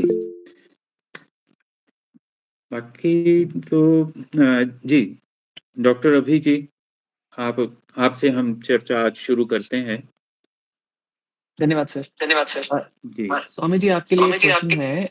जैसे आपने बताया कि आप कुछ 4-5 साल एक वो क्रम वाले कुछ प्रश्न थे जिनमें आप उलझे रहे और आपको वो उस क्रम के प्रश्नों को सुलझाने में 4 से 5 साल लग गए, या उसके बाद आपको 2010 में उसके उत्तर दिखाई शुरू हुए। मेरा प्रश्न ये, और पतंजलि योग सूत्र में भी जो पतंजलि जी शुरू करते हैं अथ योग अनुशासनम, मतलब कि अभी आपकी कुछ प्रिपरेशन हो चुकी है, अब आप योग सूत्र में उतरने के लिए तैयार हैं। तो मेरा प्रश्न ये है कि ये जो पूरा सिस्टम है जिसको आपने ज़िक्र किया कि एक यूनिवर्सिटी में सिलेबस के लिए आपको आमंत्रित किया गया और वो उसको वहाँ पर उस कार्यक्रम को उतारना चाह रहे थे, हुआ कि नहीं वो बात की बात है। तो ये पूरा जो सिस्टम है लर्निंग का, हमारे वेदों का, इन प्रश्न को समझकर उसका उत्तर देने की क्षमता रखने का भी जो एक बेसिक मैच्योरिटी लेवल हमारे अंदर जो डेवलप होना चाहिए, इसको वहाँ तक पहुँचने के लिए भी एक पूरा सिस्टम तैयार होगा, तभी हम हमारी जनरेशन, चाहे हम अपनी बात करें, चाहे आने वाली जनरेशन की बात करें, चाहे उससे अगली जनरेशन की बात करें, तो उसका कौन है उसके लिए रिस्पॉन्सिबल? क्या मतलब ये सरकार की तरफ हमें देखना चाहिए, हमारे स्कूलिंग, कॉलेजेस की तरफ हमें देखना चाहिए, या बस अपने घर में जो होम स्कूलिंग हम कर सकते हैं अपने बच्चों के लिए, या उनको अपने लेवल पे जो सिखाया जा सकता है, उसके तरफ ही फ़ोकस रहना चाहिए? इतनी गहरी चीज़ को समझने के लिए जो दिमाग का विकसित होना ज़रूरी है, वो विकास कैसे होगा और उसके लिए उसका उत्तरदायी कौन है? ये मेरा प्रश्न आपके लिए। धन्यवाद। ऐसा है कि देखिए, केवल सरकार के भरोसे या सरकारी फंड्स के भरोसे बैठे रहने से सारे कार्य नहीं हो सकते। कम से कम छोटी-छोटी कार्यशालाएँ जैसे होते हैं ना, तो कुछ कोर्सेज़ होते हैं, जैसे आईआईटी ये सब में कुछ कोर्सेज़ रखे जाते हैं। तो वैसे एक रखे जा सकते हैं। एक कार्यशालाएँ कुछ आयोजित करवाई जा सकती हैं, की जा सकती हैं। ऐसा नहीं है कि सुनने वाले नहीं हैं। एक बहुत बड़ा आरोप लगता है कि सुनने वाले नहीं है, कौन इन कोर्स को पढ़ेगा? 1 स्कोर या 2 स्कोर जैसे आप लोग बात करते हो, अच्छा जी, कौन पढ़ेगा? हमने आप लोग पढ़ाना शुरू तो कीजिए, कदम तो उठाइए। ऐसी क्या बात है? ऐसी क्या बात है? कदम तो उठाइए। जी, जी। कोर्स तो बनाइए, शुरू तो कीजिए। ऐसा भी क्या? बिल्कुल, कोर्स डिज़ाइन हो सकता है। मतलब मैं इस पे बहुत ज़्यादा काम नहीं कर पाया, लेकिन एक आउटलाइन के रूप में तो हम इसमें से कई चीज़ें ले सकते हैं, कई प्रश्नों को ले सकते हैं, कई उत्तरों को ले सकते हैं, लेकिन कॉन्टेक्स्चुअलाइज़ करना उसको बहुत ज़रूरी है। बहुत जरूरी इसलिए भी है क्योंकि प्रश्नों की जो प्रश्न है उसको लेके घालमेल बहुत ज्यादा। जैसे आपने 2.5-3 प्रश्नों का जो उल्लेख किया ना अंतर का, तो उसमें क्या है कि वो जो अंतिम प्रश्न के रूप में अगर आप मानते हो कि भाई 125वां 26वां प्रश्न जो है कौन सा है, कि हमने जो किया सारी जो प्राचीनतम उपलब्ध संस्करण थे संस्कृत के प्रकाशित उन सबको हमने लिया जी। और उसके आधार पर प्रश्नावली तैयार की। अरे कम से कम 124 तो 124 तक की संख्या तो आपस में मिलनी चाहिए सबकी। तो उसके आधार पर तो काम हो ही सकता है। मुश्किल तो ये है कि यही नहीं मिल रहे हैं टीकाओं में। चलिए तो चलिए देखते हैं क्या डॉक्टर इंदु जी और उसके बाद जो भी आप में से अपनी बात रखना चाहे, क्योंकि ये मतलब थोड़ी सी कठिनाई ये भी है कि ये प्रश्न और उत्तर जितने सीधे और सरल दिखाई देते हैं, लगता है कि भी इसमें क्या और जानने वाला है। बहुत कुछ है। लेकिन वो जब कॉन्टेक्स्चुअलाइज करने लगते हैं, जब आप उसको धर्म के पक्ष से, इसीलिए मैंने ये पूर्व जो कथा का पूर्व भाग है और समाहार भाग है उसकी चर्चा इसीलिए की थी, क्योंकि जब तक उस पूर्व भाग को और समाहार भाग को नहीं देखेंगे, तो ये प्रश्न जो है वो हमें इनका महत्व नहीं समझ में आएगा, वो हमें स्पंदित नहीं करेंगे। महत्व नहीं मैं कह रहा, वो गलत शब्द है, वो हमें स्पंदित नहीं कर पाएंगे। वो ऐसे इसीलिए तो हमने वीडियो बनाया वनवास के ऊपर जी कि वनवास की क्यों आवश्यकता। और यहाँ पर फिर संवाद में जहाँ धर्म शब्द का प्रयोग हुआ है वो कोई धर्म विशेष के लिए नहीं है। ना। अब मतलब परीक्षा है एक तरह से उन पांडवों की, धर्मराज की परीक्षा है यक्ष के रूप में जो उपस्थित हुआ। हाँ, तो इसका मतलब है कि वो संदर्भ कुछ और है और फिर जो उसका परिणति है वो धर्म बुद्धि में जाकर के है। तो ये एक प्रक्रिया है, तो पूरे प्रश्नों की एक प्रक्रिया है, उसको थोड़ा-सा हमें टटोलना होगा कि कैसे इसको हम इंटरप्रेट करें, कैसे समझें, नहीं तो ये केवल एक प्रश्नोत्तर, एक जड़ प्रश्नोत्तर से बन के रह जाएँगे। तो वो स्पंदन पैदा करें वो हमारे में, इसीलिए ये चर्चा है। जी, मैडम इंदु जी और उसके बाद डॉक्टर सुभाष जी। हाँ सर, नमस्कार, सभी को प्रणाम। जी। गुरुदेव को प्रणाम। गुरुमुख से सुनी विद्या ज़्यादा अच्छी होती है। ये तो सार्थक के शास्त्रों को पढ़ने से भी इतना समझ नहीं आता जितना गुरुमुख से सुना हुआ आता है, क्योंकि वो उसको अच्छा सा है ना, उसको परिभाषित कर सकते हैं और समझा सकते हैं। आपके ये यक्ष प्रश्न जब पूछा युधिष्ठिर और यक्ष संवाद, उसके बाद मैंने इसको देखा, उसमें तो सामान्य जानकारी में तो बहुत कम प्रश्न मिलते हैं, बहुत हल्के-फुल्के, लेकिन इसमें कई गूढ़ प्रश्न हैं। वास्तव में इन्हें बहुत समय लगा होगा इसे समझने में। इतनी देर में इनको नहीं समझा जा सकता। जी, लेकिन इसमें जो चीज़ समझने की है वो है कि व्यवहारिक पक्ष बहुत ज़्यादा है इसके अंदर। जो हमारे कई बार देखती हूँ कि ग्रामीण पक्ष में भी क्षेत्रीय लोग भी इसके अनुसार आचरण करते हैं, जो अशिक्षित होते हैं। जैसे कि इसमें सुखी कौन है? सामान्य सी चीज़ है कि ऋण जिसके पास नहीं है वो आज के समय में सबसे ज़्यादा सुखी है, जो ईएमआई नहीं दे रहा। ये एक आज के प्रश्न में, आज के समाज में भी ये लागू होता है। और स्नान क्या है शुद्ध?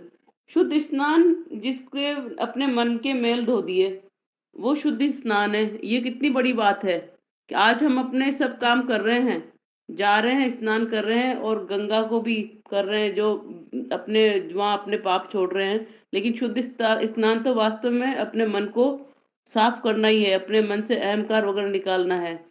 तो ये बहुत सी चीजें हैं ना जो समाज के अंदर है ना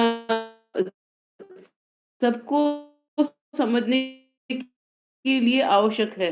जो व्यवहार के अंदर कहीं-कहीं है, अपने यहाँ जो इस तरह से आचरण करते हैं, अपने आप को आधुनिक नहीं दिखाना चाहते, वो इस धर्म पे चलते हैं। लेकिन कई बार ऐसा भी देखा जाता है कि जो आधुनिकता में पथभ्रष्ट हो रहे हैं। लेकिन ऐसा जैसे बच्चे आजकल घूमते हैं, सामान्य सी चीज़ है कि आपके रास्ते में आपका मित्र कौन है? जो आपके साथ चल रहा है वही मित्र है और वही आपका सहचर है। अनेक विद्याएं इससे मिलती हैं जो वास्तव में बच्चों को पता होनी चाहिए। जी, ठीक है। बहुत ज़्यादा गहन इसमें तो मैं नहीं समझ पाई इसको, और आपने मुझे प्रेरित कर दिया इस ग्रंथ को पूरे को पढ़ने के लिए। मैंने भागवत पढ़ी थी, लेकिन ये नहीं पढ़ा था, अब मैं इसको भी पढ़ूंगी। हाँ, नहीं एक लगभग 12-13 पेज हैं गीता प्रेस के, आप इनको पढ़ें, ज़रूर पढ़ें। और वास्तव में 11 बहुत से अच्छी है। 311 से 314 तक के जो आरण्य पर्व के अध्याय हैं, उनको हाँ जी। पढ़ें। तो बिल्कुल बहुत ये सुंदर स्पष्ट है। जी, और इसकी जो शास्त्रीय चर्चा है वो तो बहुत गूढ़ है, जो एक को टॉपिक इन्होंने दिया गुरु महाराज ने, जी। वो भी समझने के लिए मेरे को, मैं इसमें देखूंगी इसको। बाकी हर जी, चीज, हर पहलू को स्विच हुआ है, तो ये जैसे समाज शास्त्र और जैसे पब्लिक एडमिनिस्ट्रेशन सभी के लिए है, राजा के दायित्व में भी बताए हैं, तो ये उपयोगी चीज है। जी। इसको थोड़ा सा प्रश्नों को उस पाठ्यक्रम में सेट करके कैसे लाना और है प्राचीन प्रश्न? चिंतन और नवीन चिंतन ले सकते हैं। चलिए ठीक है, इसको करते हैं धन्यवाद प्रयास। सर। जी, धन्यवाद मैम। डॉक्टर सुभाष जी, प्रश्न यही है कि इसको उपयोगी कैसे बनाएं? उत्तर तो मिल गए हमें, लेकिन उनमें स्पंदन कैसे उत्पन्न करना है, ये प्रश्न है। जी, डॉक्टर सुभाष जी। प्रणाम सभी गुरुजनों को। मैं शास्त्र विधि के बारे में ज्यादा जानकारी नहीं रखता हूँ, लेकिन स्वामी जी से अनुरोध है कि आज भारतवर्ष में पतंजलि योग और आईएमए के बीच में युद्ध छिड़ा हुआ है, और वो युद्ध इस स्तर पे पहुंच रहा है कि पतंजलि योग वाले बाबा जी को आज सुप्रीम कोर्ट में धक्के खाने पड़ रहे हैं, जबकि वो सबको ये बता रहा है कि भाई आयुर्वेद में क्या लिखा हुआ है और आयुर्वेद ने हमें पिछले 5000 साल से कैसे जिंदा रखा, क्योंकि जो नकली दवाइयां हम खा रहे हैं आजकल वो तो 150 साल पुरानी है ज्यादा से ज्यादा। लेकिन हमको अपनी चीजों को यहाँ पे एस्टेब्लिश करने के लिए हमें अपनी कोर्टों में ही लड़ना पड़ता है। ये विडंबना है, हमारे पास समझ नहीं पाते हैं हम अपने छोटे मोटे कोर्सेज बना करके कब तक इस भारतवर्ष में अपने अस्तित्व के लिए लड़ते रहेंगे। ये एक बड़ा मूल प्रश्न है, हम सबको ये समझना पड़ेगा। मेरा निवेदन है, किसी और का माइक ऑन है तो इस प्रश्न को लेकर के अगर हम बच्चों को कोर्सेज पढ़ाते हैं स्कूल में, कॉलेजेस में, यूनिवर्सिटीज में, फिर कल उनकी प्रैक्टिकल इम्पोर्टेंस ही खत्म हो जाती है। क्योंकि जब ऐसे हमारे देश में विवाद शुरू हो जाते हैं कि जो पतंजलि चला रहा है वो गलत है और जो आईएमए चला रहा है वो ठीक है, जबकि IMA itself is not a government organization, IMA itself is a paid body, तो हम कब तक इस युद्ध में चलते रहेंगे कि हम अपनी वास्तविकता को ही खोते जा रहे हैं। बहुत बहुत धन्यवाद आप लोग। बहुत संवेदनशील प्रश्न है डॉक्टर साहब आपका, कि कब तक इन छोटे-छोटे बातों के लिए भी हमें इस तरह का व्यवहार करना पड़ेगा। तो बड़ी जड़ता है। कॉलोनाइज़ेशन ने इतनी कंडीशनिंग ज़बरदस्त कर दी है कि बहुत कठिन हो गया है कि कैसे हमें इतनी छोटी-छोटी बातों के लिए भी हम इतना संघर्ष करना पड़ेगा कि भई इसको लगा लो, और कहाँ तक हम इनको इस तरह से चला पाएँगे। कितने लोगों को तैयार कर पाएँगे कि ये पूरे का पूरा एक परिवर्तन हो? बहुत संवेदनशील प्रश्न है। वाक़ई अ, धन्यवादी हूँ आपके इस प्रश्न का। बहुत पीड़ादायक और बहुत संवेदनशील प्रश्न है। जी, नहीं, किसी और आशुतोष एक मिनट और। जी।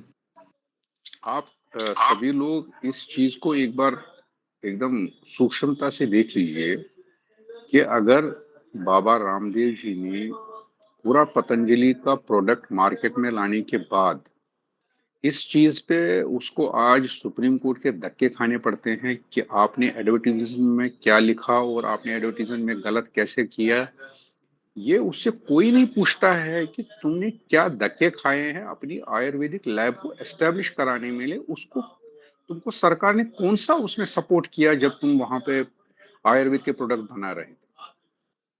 जब वो कुछ भी नहीं है सरकार करने को तैयार, तो हम ये जो पूरी मेडिकल लॉबी जो हमारे अगेंस्ट नकली दवाइयां, पेट्रोलियम प्रोडक्ट खिला खिला कर हमें मार रही है, उससे कोई नहीं पूछता है, क्योंकि आईएमए सारी जो है ये फार्मा कंपनी को बिका हुआ एक फोरम है, उसको कोई रोक नहीं रहा है, लेकिन बाबा रामदेव को रोकने। धन्यवाद। जी, बिल्कुल ठीक बात है। ऐसा है जी, डॉक्टर काशीनाथ अच्छा ठीक है, पहले आप बोल। हाँ जी, हाँ जी। मुझे लगता है कि कुछ टिप्पणियाँ ले लें हम लोग। डॉक्टर काशीनाथ हीरामठ जी, बेंगलौर से हैं हमारे साथ। जी। नमस्कार। I can't speak in Hindi, but Okay. Please continue in English. in continuation of what Subhash Saab told, IMA, first of all, we are supposed to question IMA. IMA doesn't have any research facilities to see a drug, even if it is allopathy. What facilities they have to certify a drug? IMA tells this toothpaste is certified by IMA. To certify what research facilities they have? First of all, why the Supreme Court should take into consideration the case by IMA when they don't have any research lab with them? It is only association of the doctors. Thank you, sir. जी, जी, thank you. चलिए जी, Devdutt ji, doctor साहब, doctor Devdutt ji. नमस्कार सभी को। जी। आज का विषय बहुत अच्छा है और जिन प्रश्नों को उठाया है वो भी बहुत ज्यादा इम्पोर्टेंट है, पर दुख की बात यह है कि भारत में अभी संस्थावाद छाया है और पता नहीं हम कैसे निकलेंगे इससे बाहर। मैं कुंभ में 8-9 दिन घूमा तो यहाँ तक वो है मतलब अंडरस्टैंडिंग लेवल है कि यदि आपने किसी संस्था का टैग पहन लिया ना तो आपको दूसरे संस्था में वो घुसने नहीं देंगे। मतलब you can not enter into the campus और कैंप ऑफ अदर ऑर्गेनाइजेशन। तो इस तरीके का संस्थावाद है। तो इसका कैसे होगा, क्या होगा? और जहां तक कर्मकांड की बात है तो कर्मकांड में पूरे ऑल इंडिया लेवल पे या प्रदेश स्तर पे कोई भी एक रजिस्ट्रेशन पंडितों के लिए कि कौन ऑथेंटिक है, इनकी ट्रेनिंग हो जो कर्मकांड कराते हैं, ऐसा कोई भी प्रोविजन नहीं है।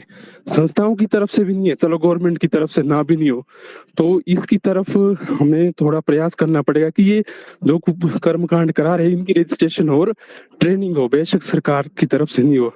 जहां तक पतंजलि के बारे में है वहां पे 500 साइंटिस्टों की टीम रिसर्च लगी है। जो विरोध करते हैं उनको एक पेपर भी पढ़ना नहीं बनता है, ना आएगा।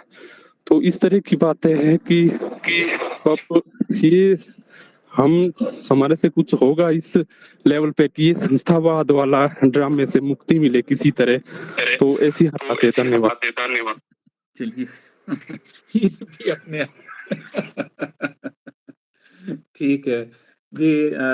अभी जी, क्या आप क्या कह रहे हैं? यू आर ट्राइंग टू से इन कंटिन्यूएशन विद दिस। हाँ जी, चलो यही पूछना चाह रहा हूँ कि जैसे साम दाम दंड भेद की बात करते हैं, तो उसमें क्या जी। ब्रिटिशर्स ने या मुगल्स ने जिन्होंने भी हमारे डीएनए में इतना डीपली भेद को एम्बेड कर दिया है कि ये जो डिविजनल लाइंस के अराउंड हमारे सोचने का तरीका है या मेरा ग्रुप तेरा ग्रुप, वो इतना ज्यादा सक्रिय कर दिया है कि we can not go beyond that. जी, जी, ठीक है, बात तो ठीक है और उसका प्रतिकार ढूँढना पड़ेगा, हमें देखना पड़ेगा और करते हैं, उसके ऊपर बात भी करेंगे, अक्षय जी लेंगे। लेकिन अगर मैं चाहूँगा कि डॉक्टर मनमोहन शर्मा जी अगर इस पे बात रखें और उसके बाद डॉक्टर अखिलेश जी। जी नमस्कार। नमस्कार डॉक्टर साहब। महाभारत के विभिन्न संस्करण उपलब्ध हैं और पिछले 200 वर्षों से, क्योंकि मैंने भी आज से 30 साल पहले position of women in Mahabharata पर अपना पीएचडी की थी, शोध किया था। लगभग 200 सालों से सारे वेस्टर्न वर्ल्ड में और सारे भारत को छोड़कर सभी देशों में इस पर गहन चर्चाएं, गहन अध्ययन हो रहे हैं और सभी लोगों ने अपने हिसाब से इंटरप्रिटेशन दी और उन्हीं लोगों के फैलाए गए भ्रम के कारण ही ये अवधारणा तैयार की गई कि महाभारत को घर में नहीं रखना चाहिए। इसके विरोध में मैंने दीपावली विशेषांक पर अपने पंचजन्य में एक आर्टिकल लिखा था कि महाभारत को पढ़ना क्यों आवश्यक है। दो बातें मैं उस बारे में करूंगा। पहली बात तो ये है कि महाभारत में ही एक तो स्वामी जी ने जैसा भी कोट किया, से भी जानते हैं कि जो इसमें है वो विश्व में है, जो इसमें नहीं है वो कहीं नहीं है। दूसरा, एक श्लोक और व्यास जी लिखते हैं इसके अंदर कि महाभारत न पढ़ने वाले से वेद भी डरते हैं, क्योंकि जिसने महाभारत नहीं पढ़ा वो व्यक्ति वेद को नहीं समझ सकता, और वेद इसलिए डरते हैं कि ये अर्थ का अनर्थ करेगा। दूसरी बात, विभिन्न एडिशन में BORI पुन्ना जो है, जब मैंने PhD की तो हमें सिखाया जाता था कि ये स्टैंडर्ड टेक्स्ट है, सारी दुनिया में 100 इसी पर होगा, लेकिन उसमें लगभग 20,000 श्लोक जो काट दिए गए हैं उसमें से अभी कुरुक्षेत्र में 31 जनवरी को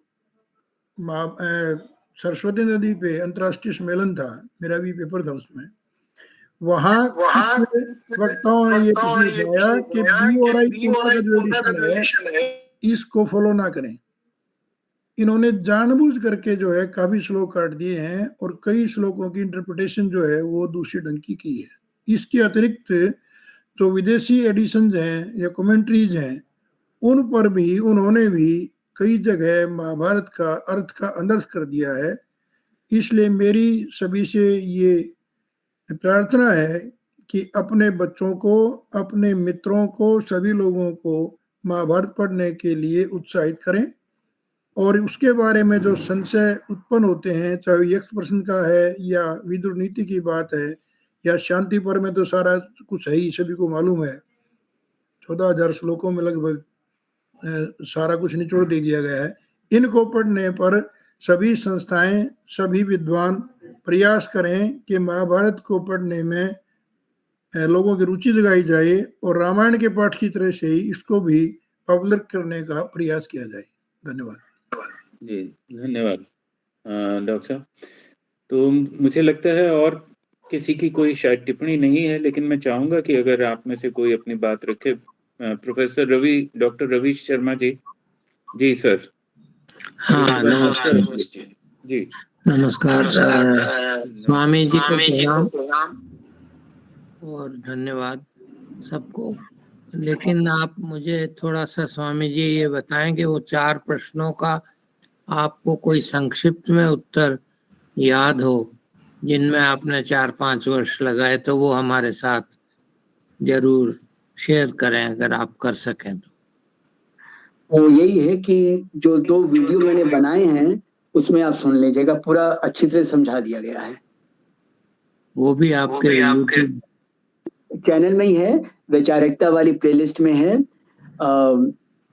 क्योंकि अब उसमें संक्षेप में देखा जाए तो गृहस्थों को ही संदेश दिया गया है, अन्य आयाम एक बार रहने भी दें तो उसमें मैंने संक्षेप में ही पूरी बात ठीक से बतला दी है।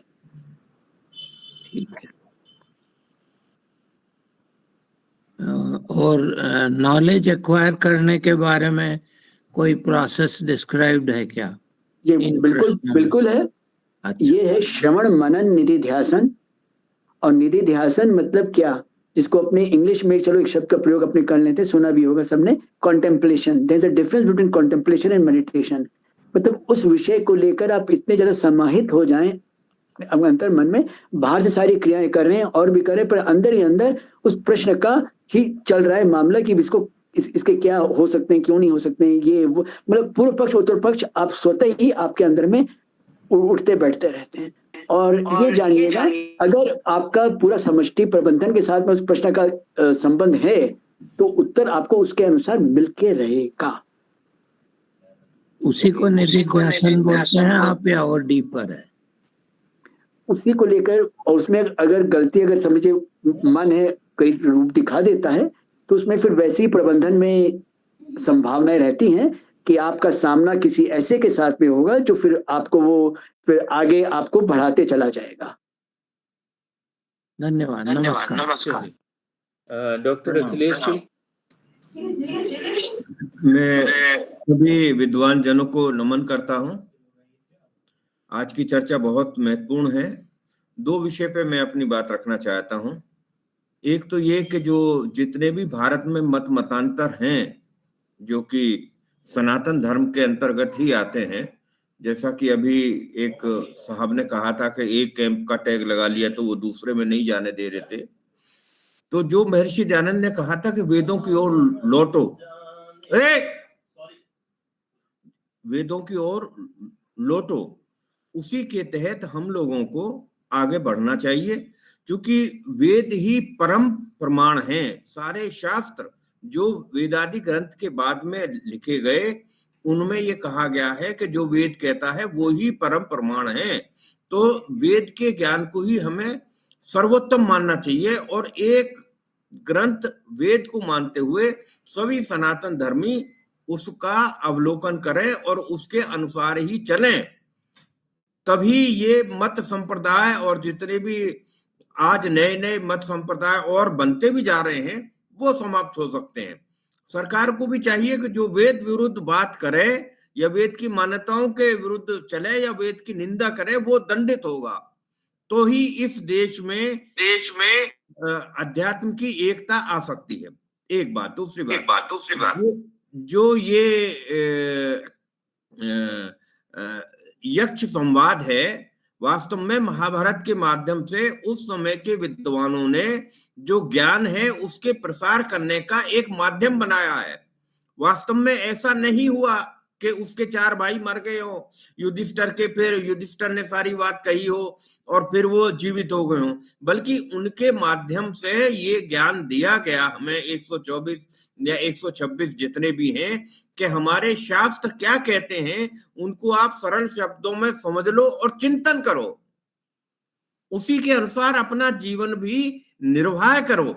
इसका अर्थ ये है, ऐसा मैं समझ पाया हूं। मुझे समय दिया इसका आभार। धन्यवाद।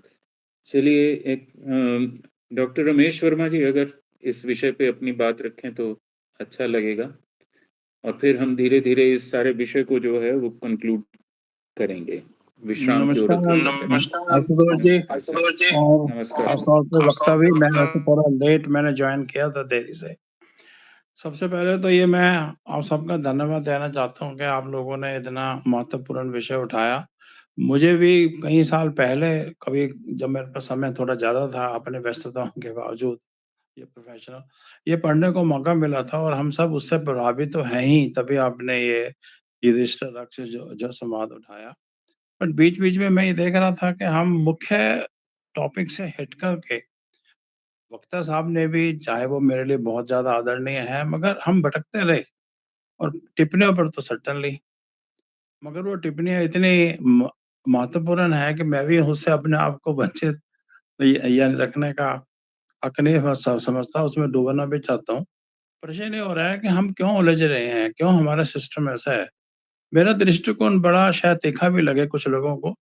हमें एक गलतफहमी हो गई थी 1947 में कि शायद हम स्वतंत्र हो गए। हमें ऐसा ही सोचना होगा कि 600 साल शायद इस्लामिक शासन की गुलामी के, और 200 साल शायद जो है ब्रिटिश के गुलामी के, और अब 70 साल जो है कांग्रेस राज्य के गुलामी के अंदर ही बीते। तो जिस प्रकार हमारे योद्धाओं ने डिफरेंट येन केन प्रकार डिफरेंट ढंग से समय पर उसको झेला है, और इस सनातन की जीवंत धारा को हजारों सालों से बचा के रखा, वही प्रयत्न अब हमारे ऊपर जिम्मेवारी आ जाती है कि हम उसको कैसे करें, कैसे नहीं करें। जिन क्रांतिकारियों ने, जिन लोगों ने भी, योद्धाओं ने उस वक्त इस चीज को उठाया था, अपनी बलि भी दी थी, और वो थोड़े से थे गिनती में। आज भी हम थोड़े से ही हैं। तो हमें सिर्फ ये देखना है कि हम अपने ऊपर काम कर लें, और अपने कुछ मित्रों को आसपास, जैसे स्वामी जी ने भी बोला है कि हम कार्यशालाएं उठाएं, अपने ग्रुप में उठाएं।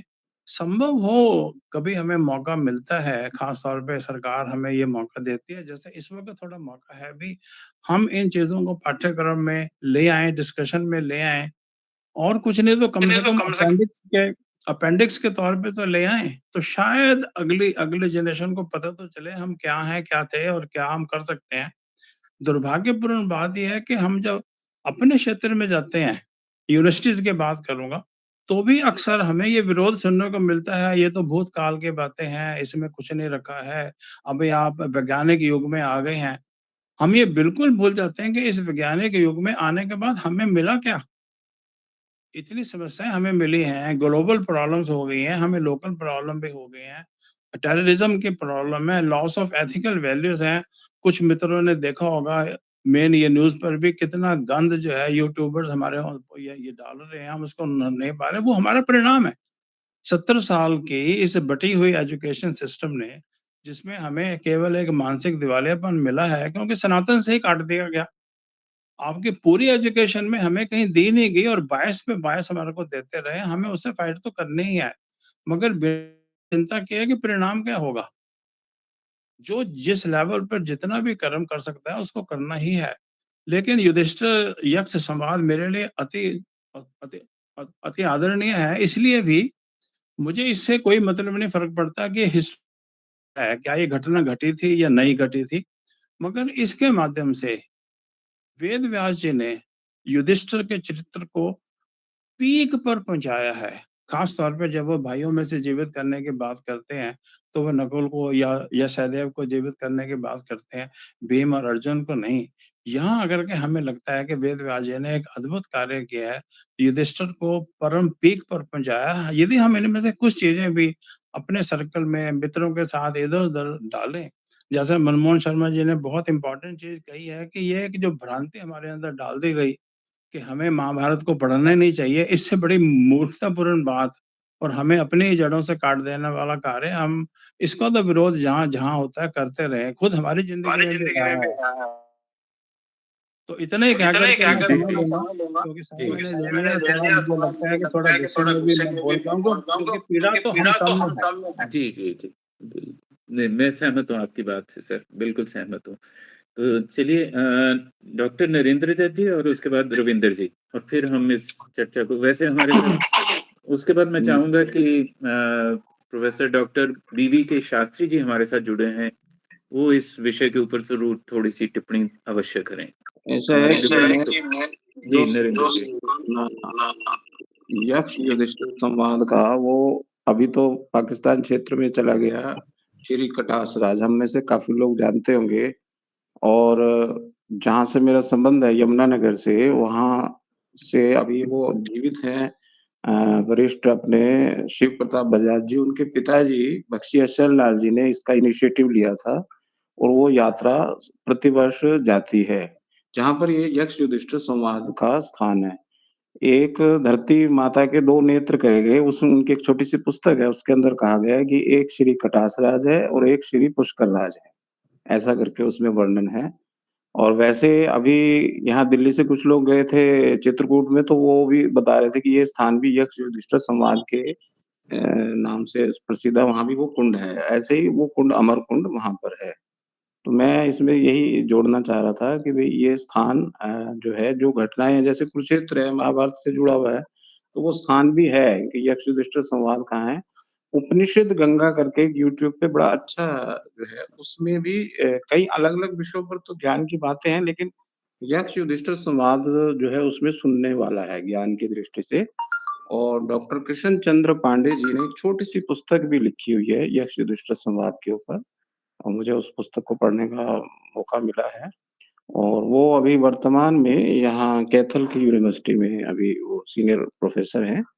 तो मुझे लगा कि ये जानकारी नहीं, नहीं, बहुत रुचिकर जानकारी है। ये तो हमारे भी ध्यान में नहीं था कि ये जो ऐतिहासिक तथ्य आपने कटास राज का बताया, तो उसके लिए आपका आभार।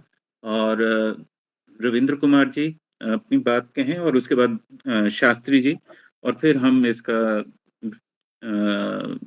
आचार्य जी का, अक्षय जी का जो है वो समापन लेंगे। जी। सभी को नमस्कार। नमस्कार। सर, मैं केवल इतना ही बताना चाह रहा हूँ आपसे कि हम बात तो कर रहे हैं कि हम कैसे अपनी संस्कृति का प्रचार प्रसार करें।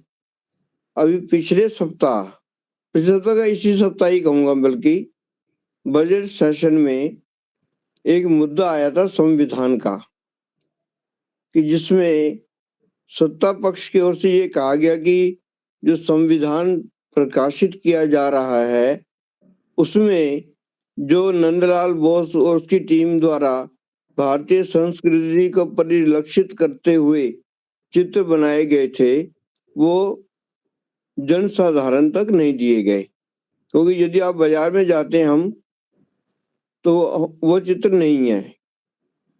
मुझे उससे बड़ा आश्चर्य तो तब हुआ कि जब राज्यसभा में विपक्ष के नेता खड़गे जी ने ये कहा कि मैंने तो उन चित्रों को देखा ही नहीं, जबकि मूल प्रति जो है 4 में, जो कि संसद के परिसर उसमें रखी है म्यूजियम में, जिनमें वो चित्र हैं। तो मेरा कहने का अभिप्राय केवल इतना है कि किस प्रकार से हमने, मुझे नहीं मालूम ये कौन से वाद के अंतर्गत, क्योंकि वो तो पंथ निरपेक्षता के भी विपरीत ही है कि जो छिपाई जा रही है बात। जो सत्य है कि उन चित्रों में यदि आप देखें, महात्मा बुद्ध भी हैं, दयानंद सरस्वती जी भी हैं, राम भी हैं, कृष्ण भी हैं, हनुमान भी हैं, महात्मा गांधी भी हैं, सुभाष चंद्र बोस भी हैं, तो अकबर भी है। मेरा कहने का अभिप्राय क्या है कि जो हमारी संस्कृति को परिलक्षित करता हो संविधान, जिसके ऊपर ये पूरा भारतीय राज्य की राज व्यवस्था आधारित है, यदि हम उसकी भी सही जानकारी नहीं दे रहे हैं, और उससे बड़ा दुर्भाग्य मुझे ये लग रहा है कि जो सरकार ये कह रही है कि ये छिपाया गया, अब तो उनके हाथ में है, उनके अधिकार क्षेत्र में है, वो क्यों नहीं अपनी ओर से, प्रकाशन विभाग की ओर से उसको छापकर सभी तक पहुंचाते। मैं ये जो अभी बात हो रही थी कि भारतीय संस्कृति को समझने के लिए संविधान में भी आपको ये सब प्रश्नों के उत्तर यदि हम ढूंढेंगे तो बहुत मिलेगा। और सबसे बड़ी बात ये कि जो कम से कम जो संविधान में दिया गया है और मूल रूप में, उस तक तो जनता तक पहुंचे दिया जाए। और मैं समझता हूँ कि आशुतोष जी तो सौभाग्यशाली हैं कि इनका संबंध उस विद्यालय से रहा है कि वहां पर उसकी एक प्रति भी रखी है, लेकिन वो भी है, जहां तक मुझे पता चला है, ज्यादातर समय लाइब्रेरी में बंद ही रखती है, ना कि विद्यार्थियों को दिखाई जाती है। जी ठीक है। तो इसलिए मैं ये आपके माध्यम से कहना चाह रहा हूँ कि भारतीय संस्कृति के प्रचार प्रसार के लिए जो पहली आवश्यकता है, संविधान के मूल स्वरूप के पर आधारित संविधान की प्रतियां ही प्रकाशित होनी चाहिए। ठीक है डॉक्टर साहब, बिल्कुल ठीक है। धन्यवाद। अब मैं चाहूंगा कि प्रोफेसर डॉक्टर बीवी के शास्त्री जी इस यक्ष युधिष्ठिर संवाद पे एक टिप्पणी रखें, और फिर उसके बाद हम अक्षय जी से, स्वामी जी से निवेदन करेंगे कि इसको कंक्लूड करें। जी जी नमस्कार, सुना पड़ता हूँ क्या? जी जी जी ओके। मैं स्वामी जी से सहमत हूँ। जो चारवाक को हम नहीं समझ सके तो वेदांत को क्या समझेंगे। जो वेद की भाषा नहीं समझे तो वेद का डॉक्यूमेंट, ग्रंथ, तात्पर्य का क्या समझ करेंगे। जो महाभारत पंचम वेद है, वो वेद का स्वरूप को निर्धारित नहीं किया, खाली एक चारित्रिक, ऐतिहासिक, सोशल टेक्स्ट बन गया, इतिहास बन गया, हिस्ट्री बन गया, तो हमें हमारा परंपरा की क्या पहचान पड़ेगी। इस दृष्टि से मेरा एक सुझाव है, एक सबमिशन है। जो महाभारत का चिंतन है वो पूर्व जन्म, यह जन्म और परजन्म, अपरजन्म, पुनर्जन्म, इन 3 मुद्दों से बांटा जाता है। और यक्ष प्रश्न के बीच में आता है, what do you do now in this life for the benefit of the future because you are a result of the past. यह तीनों का कनेक्शन है। यह तीनों कनेक्शन को काट कर हम खाली जो महाभारत को इन this life, in one life with one God, ये लेंस से देखते हैं तो महाभारत ये गीता की ये जो संस्कृति है उसका वो विकृति बन जाता है। तो इसको परामर्श करने के लिए हम खाली महाभारत का अध्ययन, अध्यापन, चिंतन, संशोधन करने का एक मार्ग है। फिर how do we go with the languages of Mahabharata narration? Ramayana के सापेक्षता से महाभारत अधिक भारतीय भाषाओं में पुनर्निरूपित है। रामायण के अपेक्षा से भारत के क्षेत्र जितनी है वो महाभारत से जुड़े हैं। भारत की संस्कृति गीता से जुड़ी है पहले, और गीता के द्वारा हम वेद को जाते हैं। ये व्यास ही एक सूत्र है जो वेद, महाभारत, गीता, संस्कृत, योग इन सब का एक जुड़ा रहा है। So I think we need to connect yoga and Sanskrit by our tradition, and we may have to stop this what others say about us, get focused on what are we according to our tradition. So unless we see why we are proud of this particular thing and invest on this education, as long as we depend upon a 300 years colonial narrative to define ourselves, whether it is the medicine of the Ayurveda, whether it is the religious traditions, Karmakand, whether it is the management system, whether it is the technology, we are not going to go anywhere. We are going to get more and more locked, like a python. More you struggle, more you go inside the python. This is the model of digestion. इसलिए मैं आप सबसे अनुरोध करता हूं कि अलग अलग प्रकार का जो विकृतियां बना है उसको पेंट करने को एक साइड में रखिए, वो भी आवश्यक है। फिर मूल स्रोत का जो रूट्स है वो रूट्स को पुनरुद्धार कीजिए। ये अश्वत्थ जैसा महान वृक्ष बन जाएगा। ये तो फर्नीचर में वृक्ष को काट के फर्नीचर बनाने का ये प्रयास जो चल रहा है उसको थोड़ा साइड में रख दीजिए। इतना ही मेरा सबमिशन है। Thank you sir, those are beautiful comments, very valuable comments. Thank you sir, thank you so much. जी, किसी और ने कोई अपनी बात रखनी हो तो प्लीज रख लें, और उसके बाद मैं डॉक्टर अक्षय जी को, स्वामी जी को आमंत्रित करूंगा, और फिर हम कुछ 2-1 सूचनाओं के साथ आज की चर्चा को, आज के संवाद को विश्राम देंगे। किसी और की कोई? बस आशुतोष जी आपको, स्पीकर को और रमेश जी और शास्त्री जी को बहुत बहुत धन्यवाद। धन्यवाद सर। जी, दिलीप जी अंबाला से हैं, दिलीप मेहता जी। जी दिलीप जी, अपने को अनम्यूट कर लें।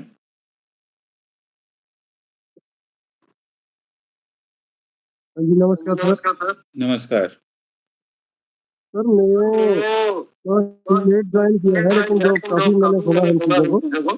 जी, तो इसमें समस्या ये पता क्या है, हम किसी को भी किसी से कोई प्रॉब्लम नहीं है। हमारी ही जो हमारी कम्युनिटी है, हिंदू कम्युनिटी जो है, वही अगर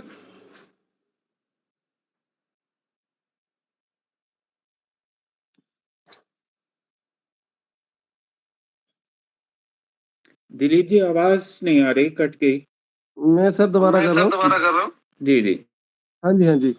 तो क्या होता है कि दुनिया में सब कुछ हुआ है, रामायण भी हुई है, महाभारत भी हुई है, और कुछ लोग हमारे ही लोग जो हैं वो कहते हैं कि ये भगवान राम भी काल्पनिक हैं और भगवान श्री कृष्ण भी काल्पनिक है। क्यों? इस करके कहते हैं कि काफी पुरानी हो चुकी हैं वो बातें, लेकिन वो ऐसा नहीं होना चाहिए, क्योंकि हम ही अपने धर्म को नीचे लगाते हैं। तो संवाद जो यक्ष का और युधिष्ठिर जी का हुआ या नहीं हुआ, कुछ लोग माने ना माने, जब वो जगह भी अभी विराजमान है पाकिस्तान के अंदर, कटास श्री कटास राज जी, तो अभी वहां पे यात्रा भी जाती है हर साल। तो हमें इन चीजों को थोड़ा सा अवॉइड करना चाहिए कि हमें अपने धर्म की बुराई नहीं करनी चाहिए सर, प्लीज। जी जी, ये सब चीजें हुई हुई है। जी जी, बिल्कुल। तो वक्त ज्यादा हो गया, इसलिए हमें थोड़ा सा बात ठीक नहीं है, होता। धन्यवाद डॉक्टर साहब। तो मैं अब आमंत्रित कर रहा हूँ स्वामी डॉक्टर अक्षय चैतन्य जी को कि वे इसके ऊपर, इस सारे विषय के ऊपर बहुत संक्षिप्त से टिप्पणी करें और फिर उसके बाद 2 एक सूचनाएं आपके साथ में साझा करके आज के संवाद को विश्राम देंगे। जी, अक्षय जी। आप सबने इतनी सहनशीलता के साथ अक्षय चैतन्य को सुना, सहा, इसके लिए साधुवाद। इतना अवश्य है कि चर्चा विषय केंद्रित रहती तो अधिक सहजता, सुगमता, सरलता होती। खैर कोई बात नहीं। जैसे कि एक कट मतलब बिल्ला पहनने से दूसरे में नहीं जा सकते, वो आप गृहस्थों में नहीं, साधुओं में तो और भी ज्यादा होता है। हाल ये है कि संन्यास परंपरा वालों को वैष्णव परंपरा वाले एक आसन पर बैठा के मतलब साथ में भोजन नहीं करते, नियम ही नहीं। ऐसी ऐसी विषमताएं हैं, उसकी कोई सीमा नहीं है। जो संस्थाओं की डीम्ड यूनिवर्सिटीज हैं, जिनके संस्थापक अपने आप को युग पुरुष और युग निर्माता कहलवाने में मतलब गर्व महसूस करते हैं, और उनके प्रशंसक तो टूट पड़ते हैं इस बात को लेकर। वहां भी जब हमने कई जगह बात की और हमारे कई जो परिचित हैं, हम लोग मिलके कुछ काम करते हैं, तो बात की, कोई बात सामने नहीं बन पाई कि कम से कम आप संवाद तो करने दीजिए अपने बच्चों के साथ में, एक कुछ तो करिए। नहीं, बिल्कुल नहीं। क्यों? आप हमारी संस्था के नहीं, हमारे संप्रदाय के नहीं हैं। आप हमारी मान्यता के, हमारे जो प्रणेता थे उसके आधार पर आप व्याख्या नहीं कर रहे हो। हमारे आपके आधार तो हम अपनी व्याख्या नहीं कर रहे हैं अपने गुरु के आधार पर। भाई जो ग्रंथ में है अब वो भी क्या सामने रखना नहीं चाहते?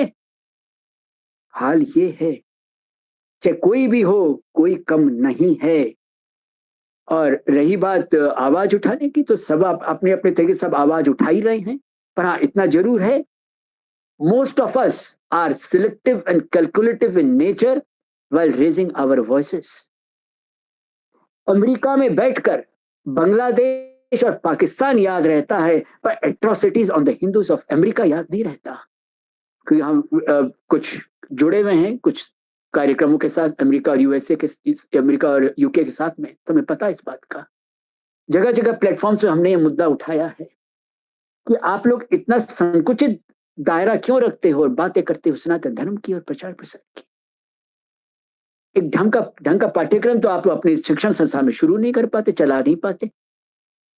एक जब विरोध करने वंश की आवाज उठाने की बात आती है तो मिलके तो एक आवाज आप लोग उठा नहीं पाते। तो यही है कि सब चलते रहेगा, सब होते रहेगा, हम लोग भी अपना काम करते रहेंगे, वे लोग भी अपना काम करते रहेंगे, कोई बात नहीं, नैशा दोषा। पर हाँ, जिनको सही में रुचि हो यक्ष संवाद की, वो अवश्य, हमने पुस्तक का लिंक भी शेयर कर दिया है। यक्ष ज्योतिष संवाद के नाम से है, वो टीका अवश्य पढ़ लें और कुछ वीडियोस अवश्य सुन लें, क्योंकि कुछ मुद्दे हमने बाद में वीडियोस में ज्यादा विस्तार के साथ में उन पर चर्चा कर दी थी। और जिनको अलग से बातचीत करनी हो तो सबका स्वागत है, उसमें कोई बात नहीं है। किसी को समझने की दृष्टि से बस, और क्या बस इतना ही कहेंगे। और तो भाई आप लोग जाने आशुतोष जी, आपको बहुत बहुत धन्यवाद जो ये कदम उठा रहे हैं साहस के साथ। नहीं, कम से कम इतना तो योगदान हम लोग को करना ही चाहिए। स्वामी जी, औरतों का उत्तर तो यही है कि चैतन्य अक्षय है। तो और तो कुछ बचता ही नहीं, चैतन्य के अतिरिक्त तो और तो क्या बचेगा, और वो भी अक्षय है। तो चलिए, बहुत अच्छा, धन्यवाद आपका। और अच्छी चर्चा रही, और कई कुछ जानने का, समझने का भी और इसमें बहुत सारी संभावनाएं शेष हैं। क्योंकि अतिक्रमण जो है, जब आप किसी मर्यादा का अतिक्रमण करते हैं तो निश्चित रूप से चारों भाइयों की तरह आपको मृत्यु से मिलना पड़ता है, और फिर धर्म का आचरण करते हैं तो फिर दोबारा से आपके भीतर जो है वो जीवन प्रकाशित होता है। और ये धर्म केंद्रित जो है हमारा भारत रहा है, नॉलेज सोसाइटी ड्रिवन भारत रहा है। तो इस बात को हम प्रयास करें कि इसको किसी तरह से स्थापित करें और नैरेटिव को बदलें। तो खैर, मैं आज की चर्चा को विश्राम देने से पहले एक दो सूचनाएं देना चाहता हूं आपके साथ। 2 विषय मेरे सामने हैं। एक्चुअली क्या होता है कि विचार कई बार भूतों की तरह होते हैं। वो जब चिपक जाते हैं तो आपका पीछा जल्दी छूट नहीं पाता। तो 2 विषय मेरे साथ इस वक़्त चिपके हुए हैं और उनके ऊपर मैं थोड़ा काम कर रहा हूँ, तो इसलिए समय भी लगा, कुछ और भी कारण रहे। एक तो स संस्कृत ज्ञान परंपरा की दृष्टि से जो concept of quantum and relativity, इसको कैसे हम देखें, इस पे मैं चाहता हूँ एक विषय हम लें। तो उसके लिए मैंने निवेदन किया है, लेकिन अभी उसको निश्चित नहीं कर पाए, लेकिन आप लोग उसमें थोड़ा-सा सहयोग करें। तो प्रिलिमिनरी लेवल पे हम उसमें क्या देख सकते हैं, क्या पैरेललिज़्म ढूँढ सकते हैं, उसी पे हम रुकेंगे कि क्वांटम कॉन्सेप्ट और इसका रिलेटिविटी के कॉन्सेप्ट को कैसे हम शास्त्रगत दृष्टि से मूल्यांकित करें। और दूसरा जो है वो विषय मैं बहुत जल्दी लेना चाह रहा हूँ, लेकिन समय उसमें लग रहा है, वो है प्रीएम्बल, कॉन्स्टिट्यूशन का जो प्रीएम्बल है, उसको राष्ट्र धर्म और राष्ट्रीय संकल्प के द्वारा कैसे हम उसको रिप्लेस करें। और तीसरा जो विषय है जिसके लिए शास्त्री जी हमारे साथ जुड़े हुए थे, बीवी के शास्त्री जी, उनसे मैंने आग्रह किया है कि वो भाग पार्ट 2 जो है कंप्यूटेशनल संस्कृत का, जिसमें 10 प्रश्न शेष रह गए थे, उनका विस्तार पूर्वक उत्तर अभी अपेक्षित है और उसको प्रैक्टिकली हम अप्लाई कैसे करें, उस विषय को भी लेने की मेरी इच्छा है। तो मैं ये ज़रूर चाहूँगा कि इस विषय के ऊपर अगर क्वांटम और रिलेटिविटी के कॉन्सेप्ट पे आप लोगों का थोड़ा-सा सहयोग और समर्थन चाहिए, क्योंकि मैं भी कोई साइंस का विद्यार्थी तो हूँ नहीं, लेकिन पैरेललिज़्म ज़रूर उसमें दिखाई देता है, तो मैं चाहूँगा कि उसको थोड़ा-सा आप लोगों का सहयोग और समर्थन चाहिए। तो जो भी उसके ऊपर मुझे आप गाइड कर सकें, बता सकें, ताकि उसको मैं प्रस्तुत कर सकूँ, तो वो अच्छा रहेगा। जी sir, Sharma ji, Ravi Sharma ji sir. If you can keep two separate subjects, जी। quantum as one and जी। relativity as another, it will be within scope. Otherwise, it will be too wide. अच्छा, मैं सिर्फ़ इतना ही चाह रहा था कि इसको हम ग्रामर, संस्कृत ग्रामर, वेदांत और अनेकांतवाद, 3 दृष्टियों से हम इसको थोड़ा-सा मूल्यांकित करें, बाकी तो फिर आप लोग ही इसको हमारे लिए गाइड कर सकते हैं तो कि उसमें आप कैसे दो सब्जेक्ट रख लीजिए, जी, जी एक सर। क्वांटम और दूसरा सेशन रिलेटिविटी। ओके, ठीक है, मैं इसके ऊपर फिर एक बार थोड़ा-सा पढ़ कर के और फिर आपसे एक बार बात करता हूँ। तो ये सूचना मैं साझी करना चाह रहा था, क्योंकि ये ऐसे विषय हैं जो बहुत हावी हुए हैं और मैं उनके ऊपर जल्दी आप लोगों के साथ चर्चा को अग्रसर करेंगे। और इन्हीं सब शब्दों के साथ स्वामी डॉक्टर अक्षय चैतन्य जी का मैं आभार व्यक्त करता हूँ, धन्यवाद ज्ञापित करता हूँ कि उन्होंने आज का ये विषय लिया, यक्ष युधिष्ठिर संवाद, जो कि बहुत महत्वपूर्ण है और उसमें कई सारी दिशाएँ अभी हमें संभावनाओं को और अधिक टटोलना है, उनको पुनर्स्थापित करना है और मुख्य धारा में लेकर के आना है। और उसके साथ ही हमारे साथ जुड़े हुए जितने भी प्रतिभागी हैं, उनका मैं धन्यवाद करता हूँ कि उन लोगों के कारण से ये ज्ञान यज्ञ हो जाता है, जिसमें हम सभी अपनी-अपनी आहुति डालते हैं, ताकि हमारे भीतर की जो ज्ञान की अग्नि है, वो निरंतर जलती रहे, वो प्रज्वलित रहे। तो इन्हीं सब शब्दों के साथ आप सबका बहुत-बहुत आभार, बहुत-बहुत धन्यवाद। तो फिर पुनः बहुत जल्दी मिलते हैं, मोस्ट प्रोबेबली इसी सैटरडे को हम दोबारा मिलेंगे, नेक्स्ट सैटरडे को। धन्यवाद आप सबका बहुत-बहुत